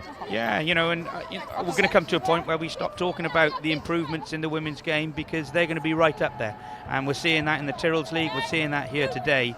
And that was a fantastic piece of skill in the tackle, takes the player on the outside, you know, rides the tackle well, pops the ball up, and again, Lydia over the line. That is glorious. Well, thankfully, neither of us is picking player of the match today, Danny. We're being told who it is by a committee, which works for me, because picking is someone will be a nightmare. As Exeter back into the 22, Stoiger Goddard. They need a response now. The pendulum has swung in Durham's favour once more. Monster carry there. Clara Nielsen gets her head down and leaves a Durham defender flat on her back. There's Cunningham, scorer of the try just before half-time that put Exeter back into the lead. Gascoigne, the captain, waits. Has a little dart herself. Two defenders on the blind side for Durham, but instead Exeter go open. There's Poppy Leach. Always takes some tackling. Nielsen. Oh, ducks under. Lydia Crossman takes Exeter within 5. Great response here. Kiki Kemp, we're in 17, has come on as a second half replacement. No hands! Thank you, 18. Now time for that patient pragmatism from Exeter once more. It's yielded a score already in this match. Durham short of numbers on the left-hand side, but no Exeter players out there. There is acres of space, but instead Exeter trundle down the middle. They've already got one try against the base of the post. And Katie Mattinson opened the scoring early in the first half. Exeter 15, Durham 21, 5 minutes of this second half gone already. Durham protecting that post this time, but Exeter probing. Durham holding strong. Sarah Ward making the tackle. Just go through the phases. Can Exeter? Oh, and now they drive towards the line. They're close. The referee takes a look. Not this time. Durham players dragging themselves out of the contact zone. Tanya Forichon is out of the game. Another great tackle. The ball spilled loose, but backwards. Oh, great drama here at Twickenham, but Exeter knocking on the door. The try that'll bring them right back into contention. Committing numbers. Look how narrow they are. You could throw a blanket over every one of them. They think they've scored. Referee says held up, and I think that's a good decision. Oh, I'm not sure. I think, you know, I was looking at that. I thought at one stage that ball had gone down. Hand underneath it. They've gone with the hand underneath it. We need the TMO. We need the TMO.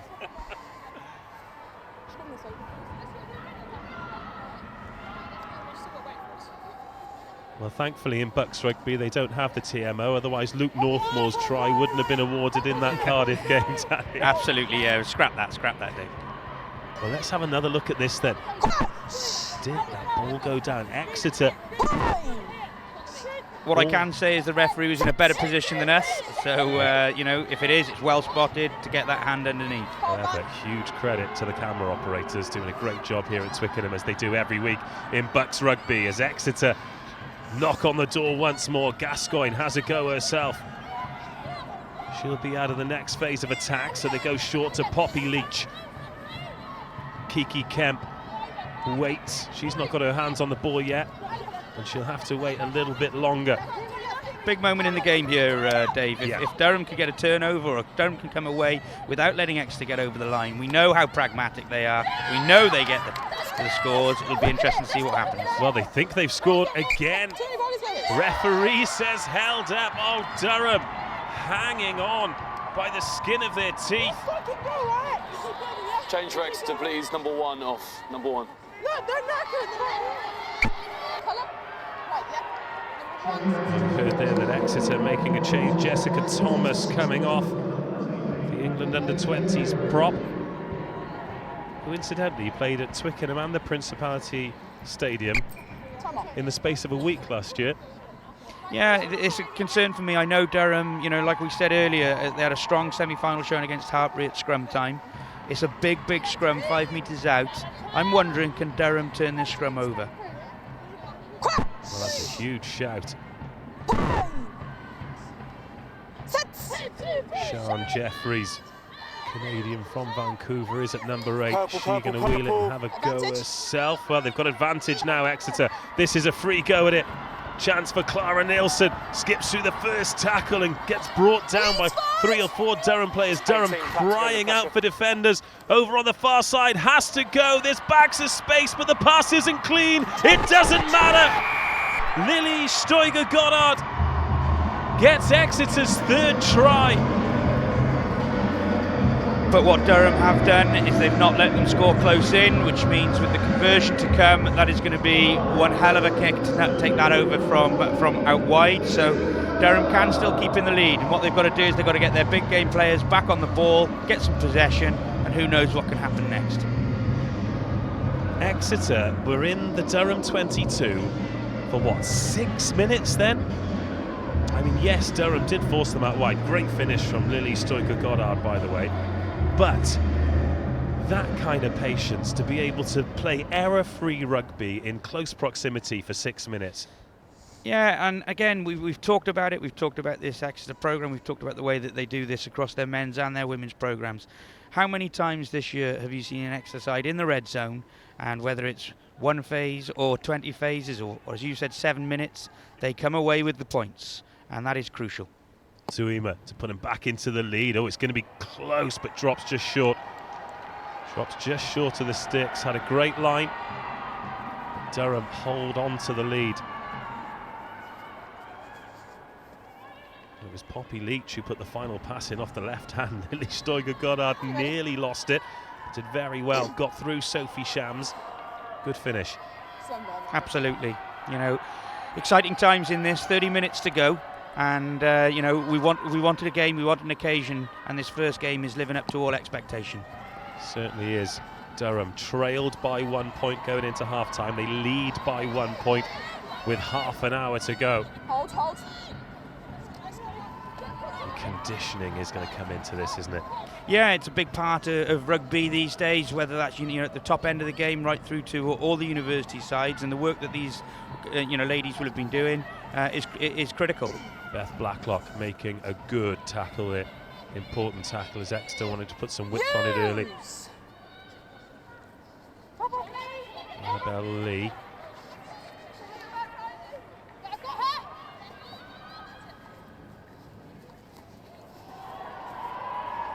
Oh, Shams manages to make the tackle.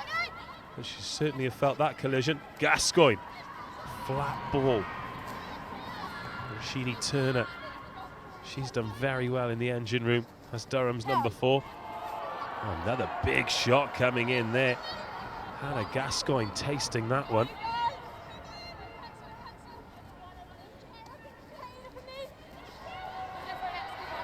Again, Jeanine Turner is the first to make the tackle.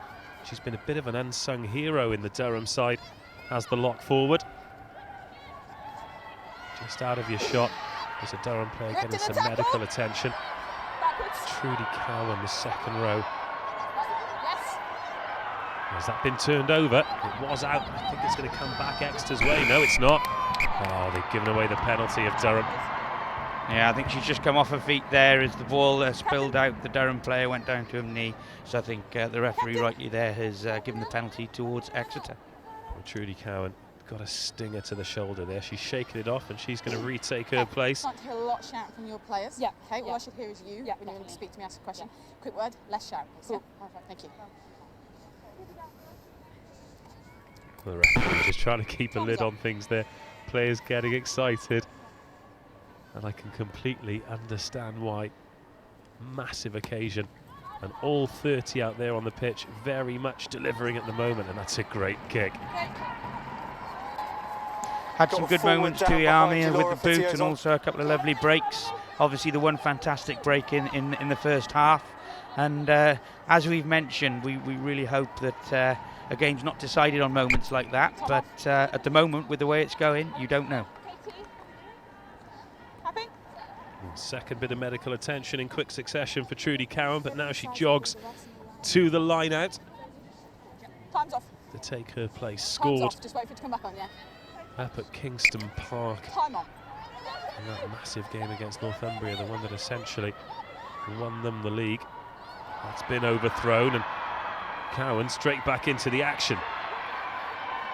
Scrapes that one off at the back and makes her way up over halfway. Her second row partner Turner wants to switch it to the blind side for Forishon to get over the game line once more. Tilly Kidd this time. Speaking of try scorers at Kingston Park, she managed to get 2 on that day. What I will say about Durham is they look a lot more confident on the ball than they did in the first 15 minutes of the first half. Well, you know, these are big games, these are big occasions, and they certainly seem to have settled into this. And while they might not have the experience of this Exeter side, they're certainly giving everything they've got here today. And you're right, they do look a lot more comfortable now. A little bit off the ball there between Langi Tuima and Lydia Crossman. 2 players who've had a massive impact on this game. And just going through there, did you see Tuima just give Crossman a little bit on the way through as that goes forward off Beth Blacklock's hand? I wonder if that's a battle that's going to take hold, the centre and the flanker, as this game develops. Well, we've had some key individuals, and you've highlighted 2 who have certainly had an impact on this game. And well, you know, I'm now looking down this substitutes list to see which one of those people coming on, these game changers. Kim Grundy had a great semi-final for Exeter against us, so I'm sure she's looking forward to get onto the field. And I'm wondering just who maybe that substitute is who's going to really change the game. Well, 3 of the Exeter replacements, Ebony Jeffries, Tuesday Platt and Kim Grundy, were all involved in the final squad last year.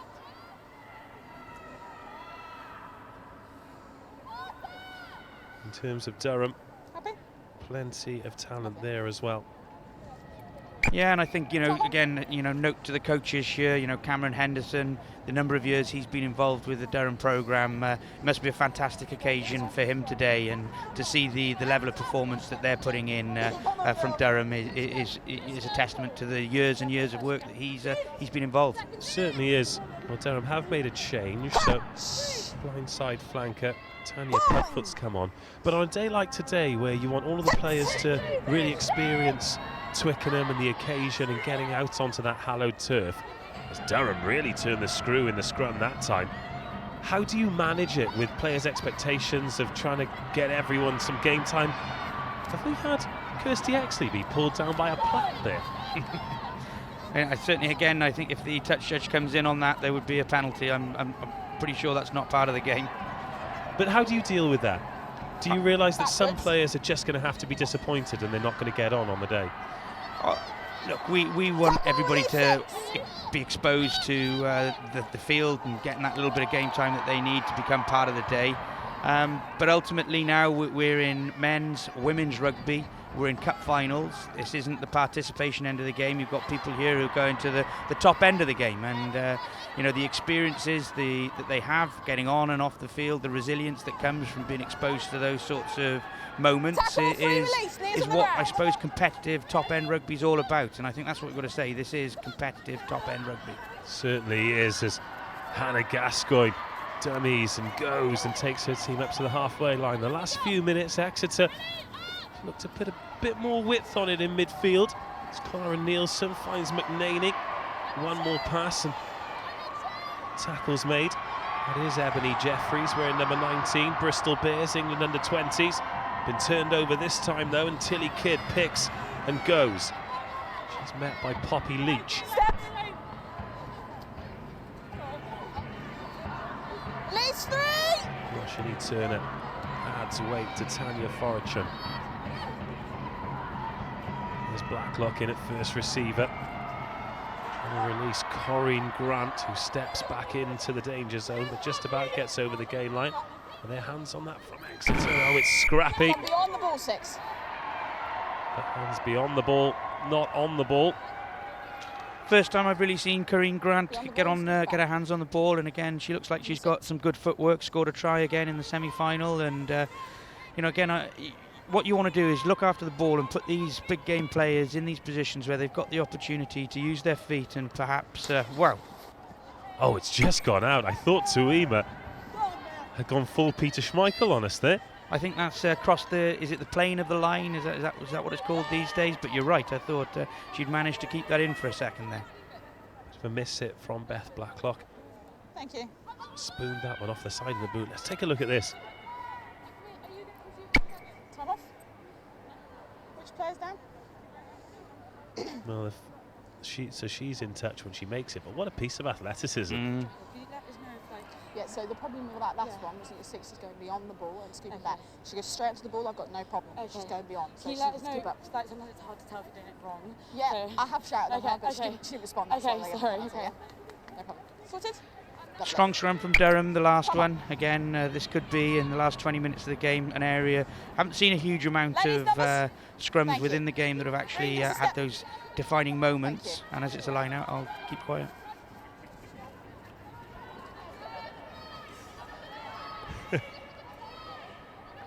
I'm really glad you've come today, Danny. Speaking about Corinne Grant earlier, interesting that she stepped back into the action there, almost running back-esque, because she spent the season playing American football when she was in LA, so obviously loves that contact zone. Capped versus Belgium in a Scotland jersey too.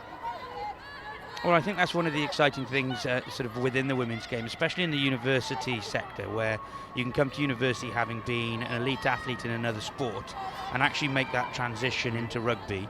And because you've got some physical skills and physical prowess, you can have a real big advantage. There's Blacklock drifting across, short ball to Sophie Shams, who hit a great line but well read by Exeter.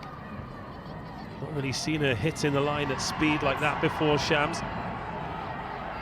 So we approach an hour of this one gone after that frantic opening 10 minutes that yielded 2 scores, 2 very different scores. We've actually got 10 minutes without a point on the board. Exeter 20, Durham 21. Yeah,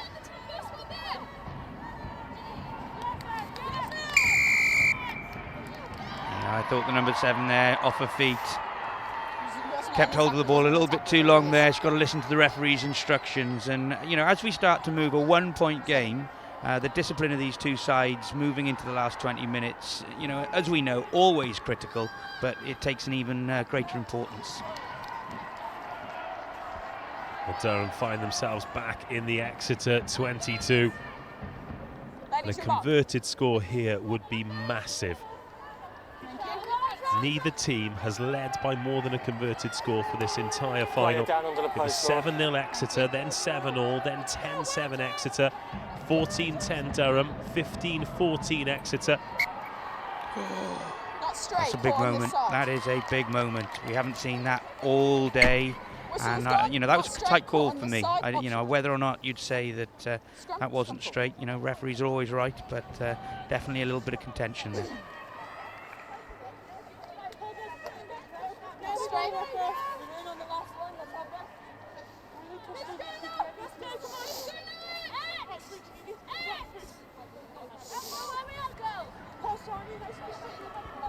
We mentioned Cameron Henderson earlier on. I think, you know, important also to recognise the contribution that Jo Yap has made to women's university rugby, but also to this Exeter programme. They really have, you know, over the last 3 or 4 years become consistently one of the best sides in women's rugby. And so important to have players like her, people like her involved as a player. 70 England caps, played at 3 World Cups, captained England in 1 World Cup.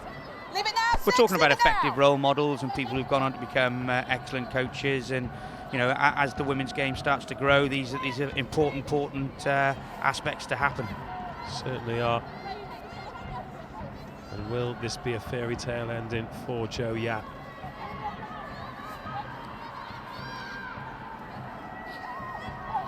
And if you did see that Jo Yap was player of the match, unless she brings herself on for the final 20 minutes and has an absolute stormer, then I'm not sure that'll be the case. With some of the performances out here today, I don't think she could do anything in 20 minutes to get the man of the match award, the woman of the match award. Correct.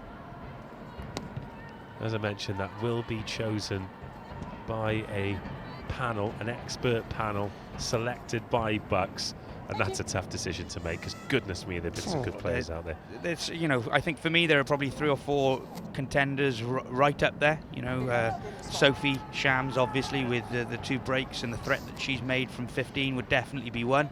I think both sixes have had outstanding games, Poppy Leach and Lydia Crossman for both teams. You can certainly see the experience and the quality that they've brought. And someone like Tuyama, I know she didn't get over the line in the first half, but you just feel that if she can get her hands on the ball, there's another big game moment in her. Oh, that one's not straight. And the referee has literally said, same again. Well, the longer or the closer this clock ticks to 80 minutes, the more nervous these teams are going to get. I'm getting nervous. Yeah, I am. But it's been a great final. Brilliant start to the day as well. I say a brilliant start to the day, of course. Nottingham Trent versus Swansea is already over in the men's competition. There'll be plenty of fallout with that.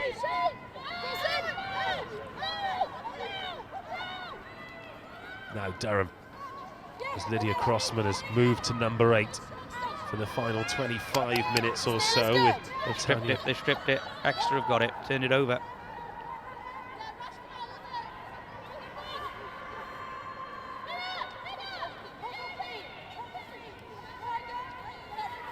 Annabelle Lee has come into the defensive line, so Sophie Shams sweeping on her own. Lydia Ottolkowski Okay, here we go. Comes up, and now Exeter have got a bit of space to attack into, but Corinne Grant does well to snuff it out at first before Tuima hops over the first defender. She's just got that little dummy and shoulder drop that flat foots the defender, and then the acceleration to get away. Jeanine Stevenson, another England under-20s international. Keep your eye on this Durham defensive line. It's just slowing down now. The first 2 are going up quickly. And then outside there, maybe they're just starting to tire as Crossman makes another tackle. Here is Tuima with that drop of the shoulder again. Takes her around Beth Blacklock, but into a purple trap. They can keep the speed of the ruck going now. The number 9 from Exeter, Katie, has started to speed that ruck ball up, and you're exactly right. Durham is starting to tire, and you look at they're starting to get narrow. Beth is the outside player. Oh, here we go then. Clara Nielsen just goes straight through the gate. Nelly Stoiker-Goddard, already 1 try today, tackled this time, and there's Nielsen in at scrum half. Ebony Jeffries, fresh legs off the bench. She's got international honours. Maybe she could be the game changer with the fresh legs. Speed her up now, get this ball out. Durham are in trouble. Well, they've got numbers of Durham, but Exeter, but they've gone inside instead. And here's Holly Cunningham striding into the 22. Delayed ball there to Tuima. Lovely timing of the pass now. Oh, that's been ripped out, and it's Sophie Shams. Oh, she doesn't quite get a square foot on it and slices it into touch. She thought she'd been interfered with there. 15 minutes to go. I think if Exeter want to, maybe get that score on the board, the template that we've just seen there with Katie Mattinson really picking up the tempo of the game. We're talking about the last 15 minutes. We've seen as that's happened, Durham's line speed has gone. They've started to narrow up, and those opportunities are there for them. But Exeter have got to be prepared to go there and keep that tempo high. Sophie Shams, though, is always a risk. They've scored 2 great tries from distance, have Durham, and Exeter will be aware of that. There's a player down, so time off. This will be a chance for Exeter to refill those lungs, because all that adrenaline has worn off now. All that excitement. So that's a great shot. Look at the condition this pitch is in. What an occasion for everyone involved. I keep having to remind myself. It's almost one of the best pitches in England. Certainly in the top 6 in the Six Nations. So let's keep an eye on Sophie Shams here. So she breaks through. There's the kick. Is she tackled without the ball by Jasmine Jeffries? By the letter of the law, you can see her, you know, perhaps suggesting to the referee that might have been the case. You know, there is definitely something in that.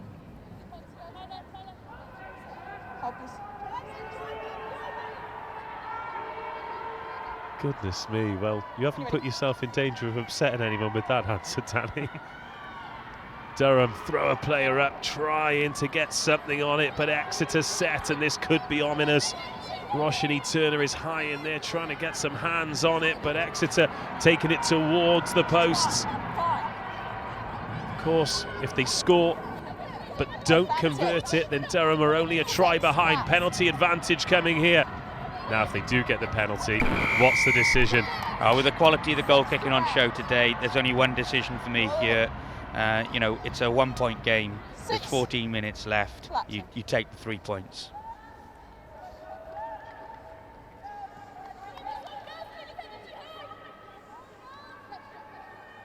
Oh, they're going for the corner. What a statement of intent from Exeter. Still plenty of time on the clock. Durham, please, number 1 off.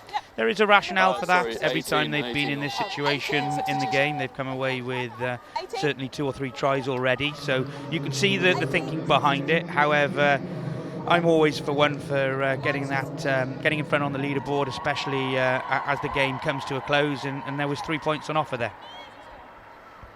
Well, well, well. Now this really is a massive moment.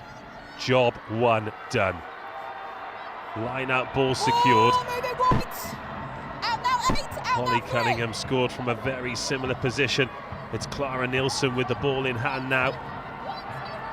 Creeping towards the line, Durham creaking. Pulling players out, they're over the line. Referee taking a really good look at this, she can't see anything. The assistant has signalled for a try. Let's take a listen to this. So I play in a way that then I've seen the ball as a try scored by someone. Perfect, thank you.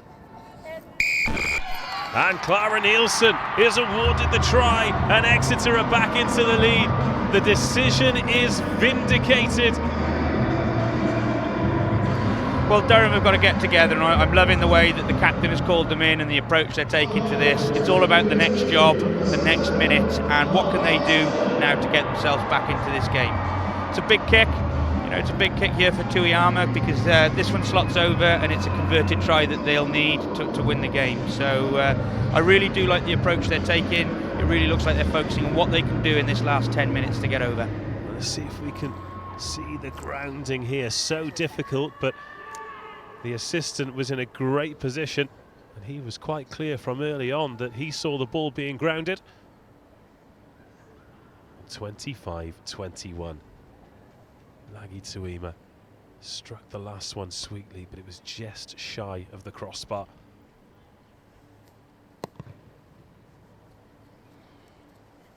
No mistake this time, splits the uprights.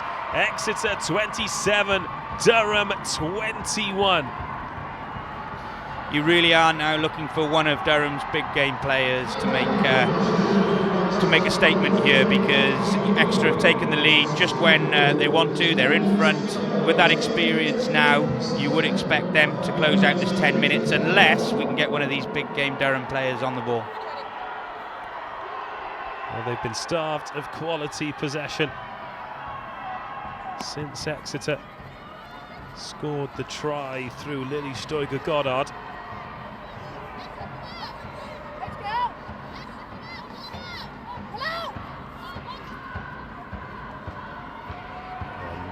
Exeter looking to go marching through. Ebony Jeffries with the big carry, and again it's speed. Great quick ball to Tuima. An important tackling to touch there. Zoe Healy scragged in. Maureen Grant making the tackle there for Durham. Give us a step, girls. Thank you. Who do need something here, don't they? Tilly Kidd on the ball. Just the chance to go through some phases. Still 10 minutes or so of this one. Bags of time. They just need to recapture some of that belief that they got in the first half? I think if you'd looked, perhaps after their score early in the second half, they really looked a confident side. And it's funny, it's a funny game, rugby. Momentum plays a huge part in it. And you just feel at the moment that Exeter, even without the ball now, are just slightly on top here. And you're exactly right. Durham have got to find something here to drag themselves back into this game. Well, Exeter, they've never stopped believing. They've come from behind twice. Lead by 6 points, and nearly got hands on that. Instead, Tanya Forachon rummage forward. But talk about the difference between two teams as that one goes backwards. Look at Exeter's line speed there. They forced Durham back 15 metres.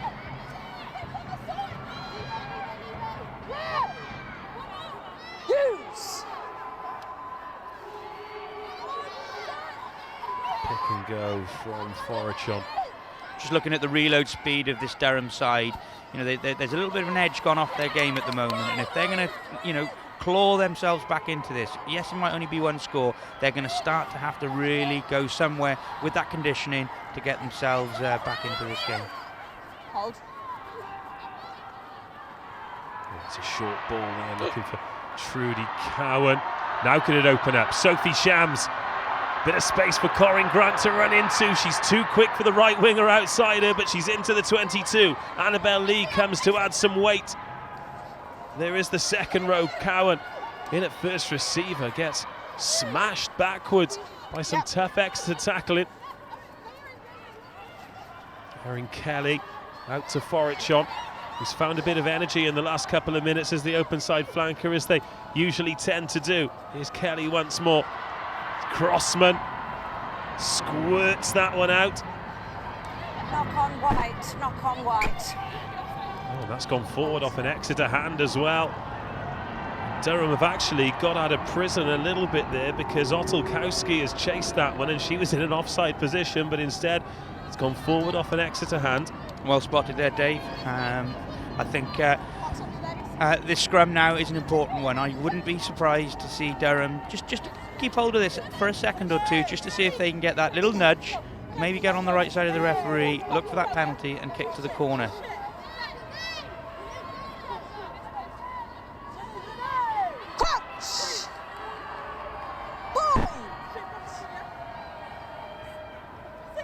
Exeter 27, Durham 21. Referee not happy with the first time the scrum is set.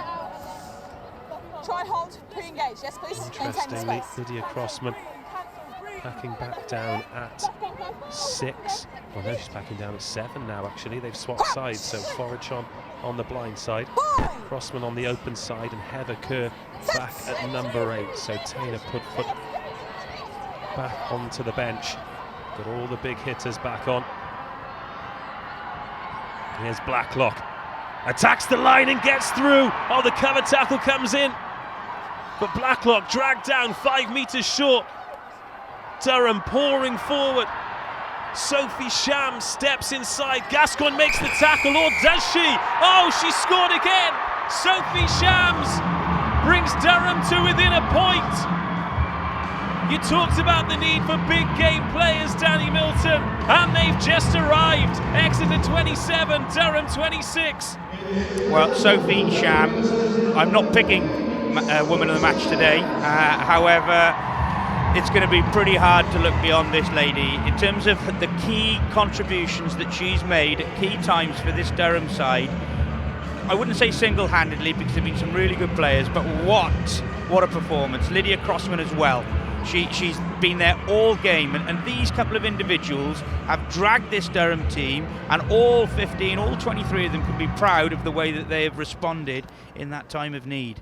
And it's a hell of a big kick here now for Beth Blacklock. To put Durham back into the lead. Well. They look down and out. They looked exhausted in defence. Oh, and the kick's gone wide. No. The kick has gone wide. It's Exeter 27, Durham 26. But let's take another look at this. Brilliant carry there from Beth Blacklock. Sophie Shams waiting there at first receiver as they were pouring to the right. Sorry, second receiver. Dummy inside. But take a look at Lydia Crossman here, just adding that extra weight to get her over the line. And those two have been outstanding today, but they still need a score. This one going to the wire. We heard on the referee's mic there that there are 5 minutes of this one remaining. And there you see what pressure does. Beth Blacklock, a great break for the try. Hasn't put a foot wrong when she's put a boot to the ball and has nailed every single conversion up until that point, but wasn't able to get that one over the line. Well, Durham inviting pressure on themselves here. The ball goes forward off Sarah Ward, and Exeter back on the brink of the 22. Surely another score here would seal it. Surely. 4 tries apiece. It's come down to kicks in the dying embers of what has been a simply stunning BUCS women's rugby final for the 2nd year in a row. Exeter on the brink of going back to back. Durham got a moment of magic left in the tank. Their first Twickenham final. 36 years as a club.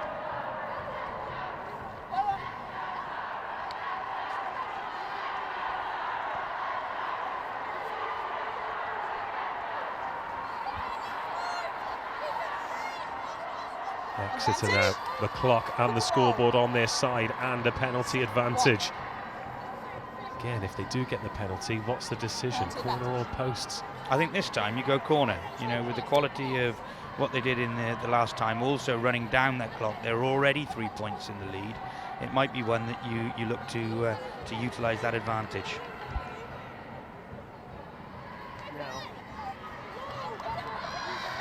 Exeter so good at this, despite the defensive pressure coming on from Durham here. Making good tackles. But Durham just need the ball, and Exeter are not going to give it to them. They're excellent at this. They've already spent one period of 5 or 6 minutes inside the Durham 22. If they can do it again, then they're the BUCS champions. No advantage, 1, pick it up. Number 1, pick her up. Well, we have received news of the player of the match. I'll wait for this penalty decision before I... Oh, that was a bit of a hint for you there. Yeah, number of contenders. You know, we've mentioned. Oh, they've gone quickly here of Exeter. We will come back to that, because this could be the game changer. And again, it's just smart, intelligent decisions from Exeter. They know they can go through the phases. They know the clock is on their side. So why take the gamble with a line out? Just tap, go, and trust your forwards. They're still leaving a couple of players in those wide channels just to keep Durham honest.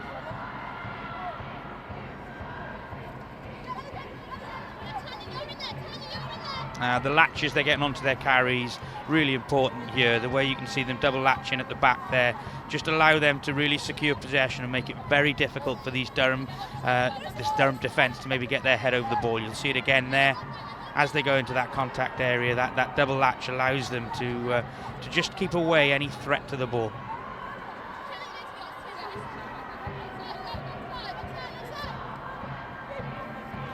Well, they could very well eat up the entirety of the clock. 90 seconds on the clock in the stadium.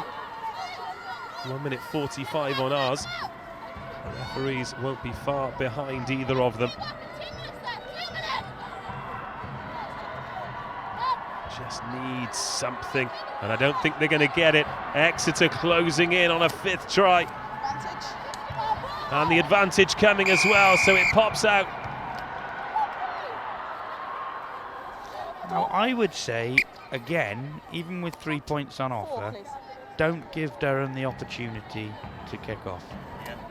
I would say keep hold of the ball again, tap and go, keep the scrum, take the scrum, do something that will take time off the clock here. Well, Roshini Turner, she's had a great game for Durham. She has epitomised the engine room, but she's been sent to the bin. Roshini does a lot of work off the field for Durham as well and makes the programme what it is.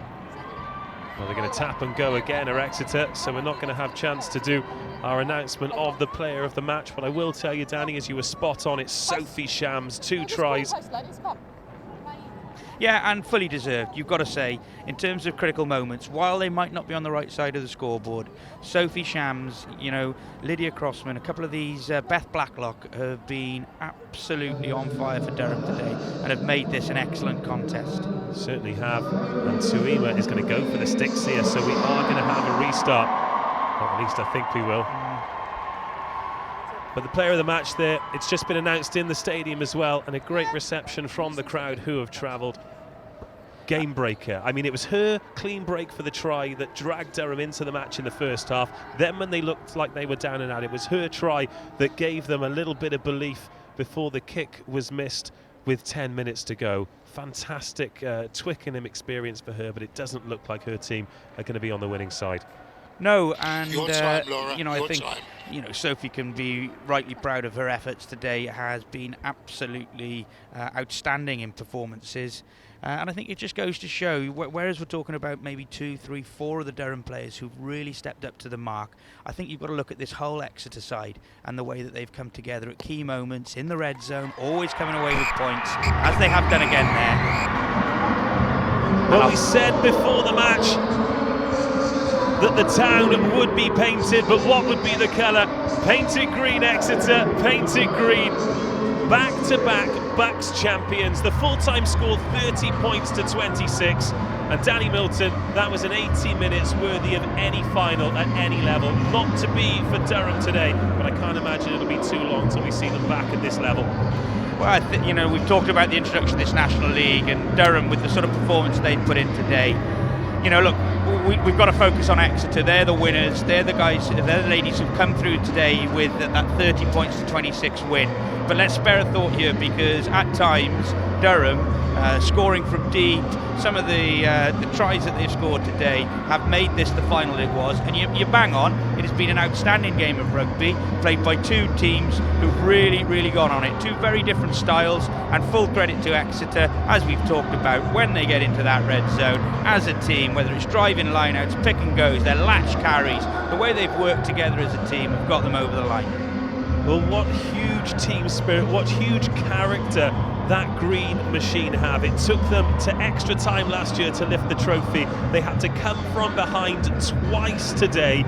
Jo Yap's last game at the helm. What a proud moment for her and everybody at Exeter University Rugby Club.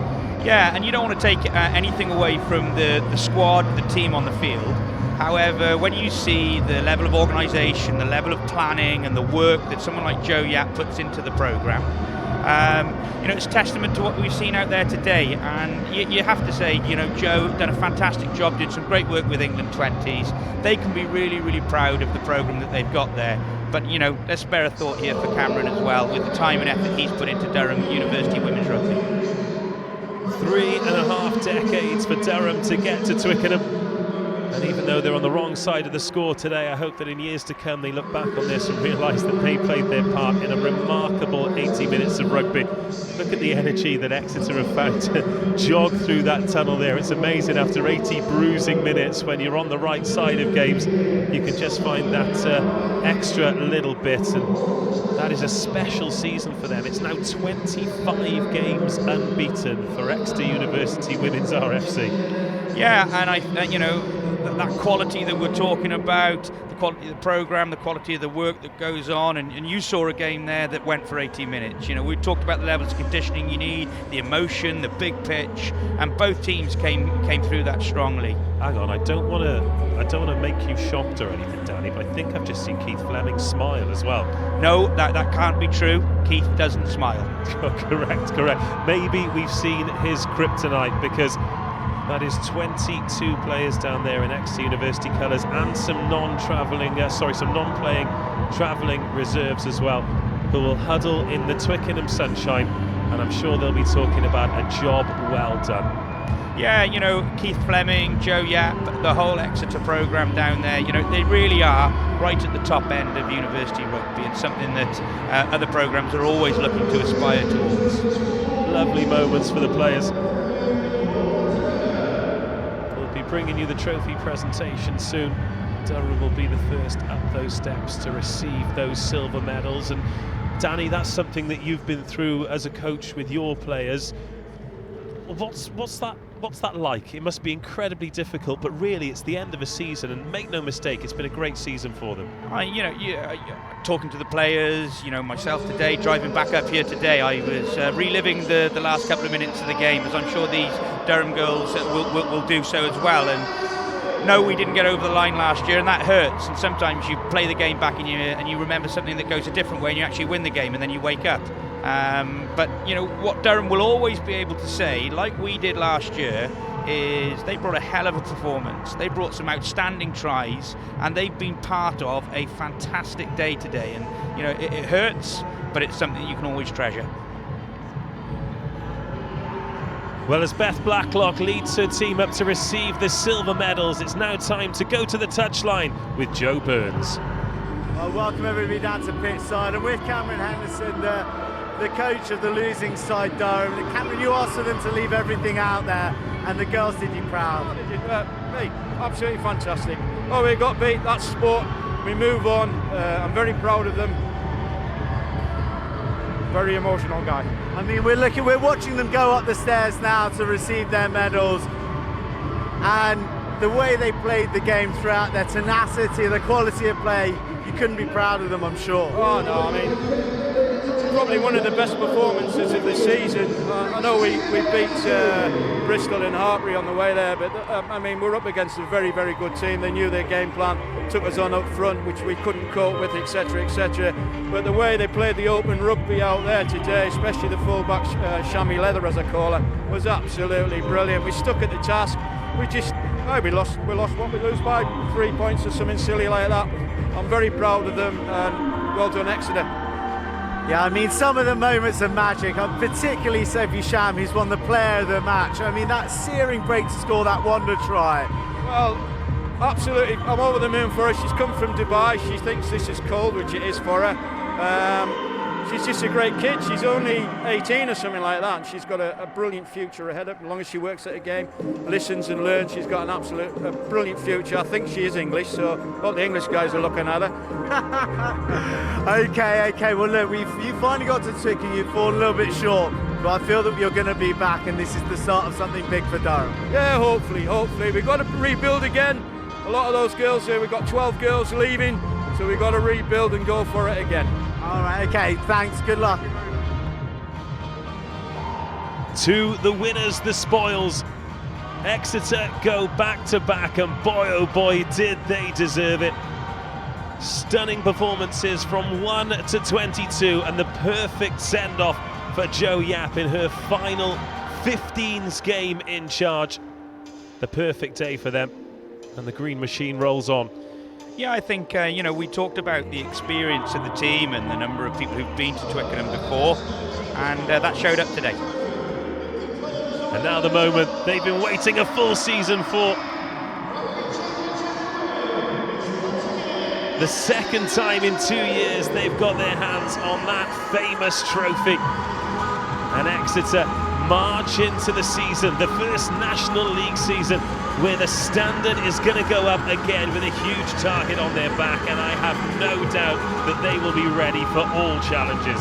Yeah, absolutely. I certainly know from our end, the performance director, Alan Shepherd of Cardiff Met Women's Rugby, they're targeting this National League. They're going to be bringing back the women's for that early pre-season. It is going to go from strength to strength, and no doubt Exeter will prepare. They're a great programme, but they are going to have a target on their back.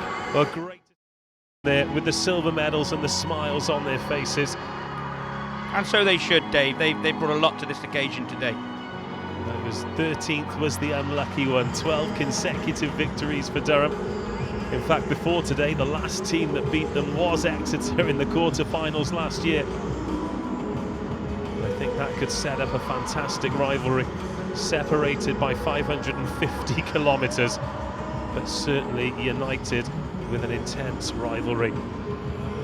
And this is the photo that'll be on mantelpieces for years to come. Gold medals, big smiles, and a champions board to boot.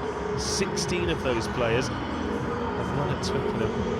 twice in a row. What an incredible achievement. Special memories are created on days like today, and you know, this isn't professional rugby, this is the top end of university rugby, and you're seeing people who are going to be friends for life and creating memories for life.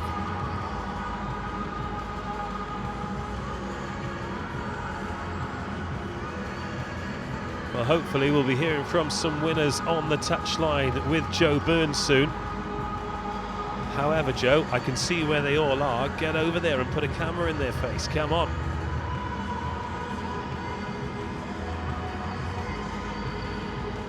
But as you said, Danny, special, special moment.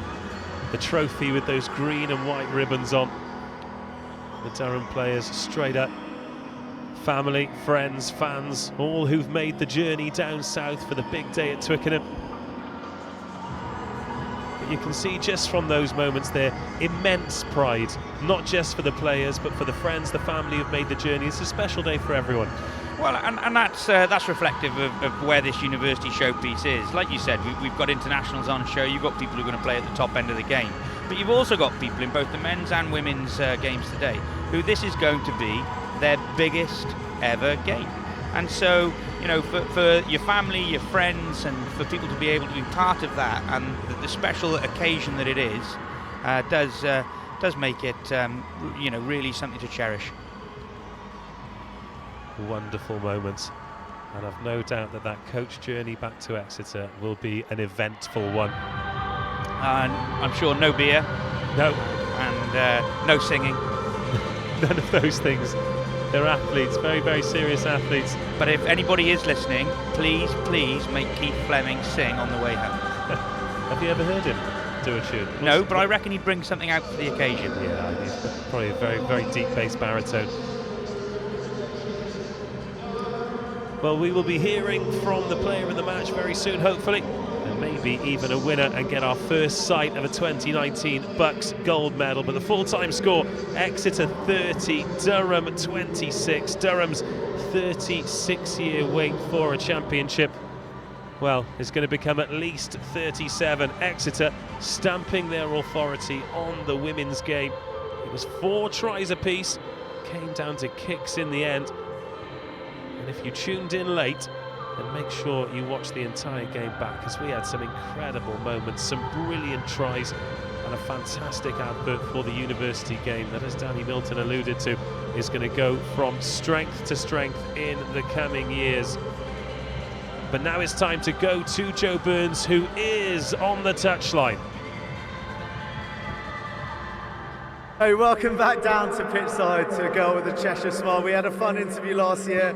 You've got a broader smile this year because you're a double champion now. Yeah, I really can't complain. It was a tough game. We always knew that we'd had to have a lot of patience, but 100% of the credit goes to the girls and to our coaches who have been working like the whole season to get where we are now. These finals aren't easy to win, are they? It was a last-minute kick in extra time last year, and Durham, they pushed you all the way. Yeah, tell me about it. Last year, 100 minutes wasn't nice. But yeah, no, Durham definitely made it very hard for us. We always knew we were up against a tough opposition who played a similar game to us. So it came down to who played better on the day and like who pushed harder. But no, 100% Durham smashed it, and credit to them as well. Well, there was 15 of you here today that were here last year. Do you think that camaraderie, that solidarity over the last couple of years maybe made the difference in the end today? Yeah, definitely. We've always said we're a family, and I think that always stands out in the way we play. A lot of us live together as well, and it's just that feeling of playing for each other that gets us through games, and like the mental bit of it, the family, really pushes us through it. Okay, and speaking of families, there's always a head of a family. You're the captain, but Joe Yap really is the boss. What have you got to say about your coach? Joe Yap is the boss. Joe, do you want to come and join us? Come over here. Joe's here with the trophy as well. Big roars from the fans over there, appreciating your work. God, talk to us about Joe. What can I say? I've been with Joe for 3 years now, and it's been an absolute pleasure. Captaining the girls and having Joe as a coach has honestly been unbelievable. The amount of work Joe puts in every week to get us where we are. Like, Joe is the one who pulls the strings and really makes us who we are. So honestly, like we couldn't have done it without Joe. And I'm sure you've got similar sentiments to your captain and the girls who performed incredibly today. Yeah, no, I'm massively proud of all of the girls, not just the ones on the field, but all these guys up here as well, because it's a massive club effort for days like today, and they did, they made it hard work again, and it was a tough 80 minutes, but the character of these guys shone through, and they eventually came away with the result. Okay, and you're building a bit of a dynasty now. It's 2 in a row. What next for EURFC women? Next year it's going to be sort of probably a bit of a rebuilding. We obviously lose a lot of the first team players, but we've got some really talented players coming through, and I'm sure that it's going to go from continue with the success that we've had. Okay, guys, well, that's all we've got time for. You can tell me about the celebrations off camera, but go on, get to your teammates. Thanks so much. Thank you very Congratulations, Hannah. Congratulations, Joe. There we have it, guys. Another epic women's final right here at Twickenham on BUCS' biggest rugby day of the year. Exeter leave the Palatinate feeling blue by a whisker. It was another classic, and I'm sure we've got another one lined up for you. We've got the men coming up for you after the break. Hartpury, the reigning champions, taking on Leeds Beckett. Kickoff coming live at 3 and coverage from 2:30. But from the women's final at Twickenham, it's good afternoon.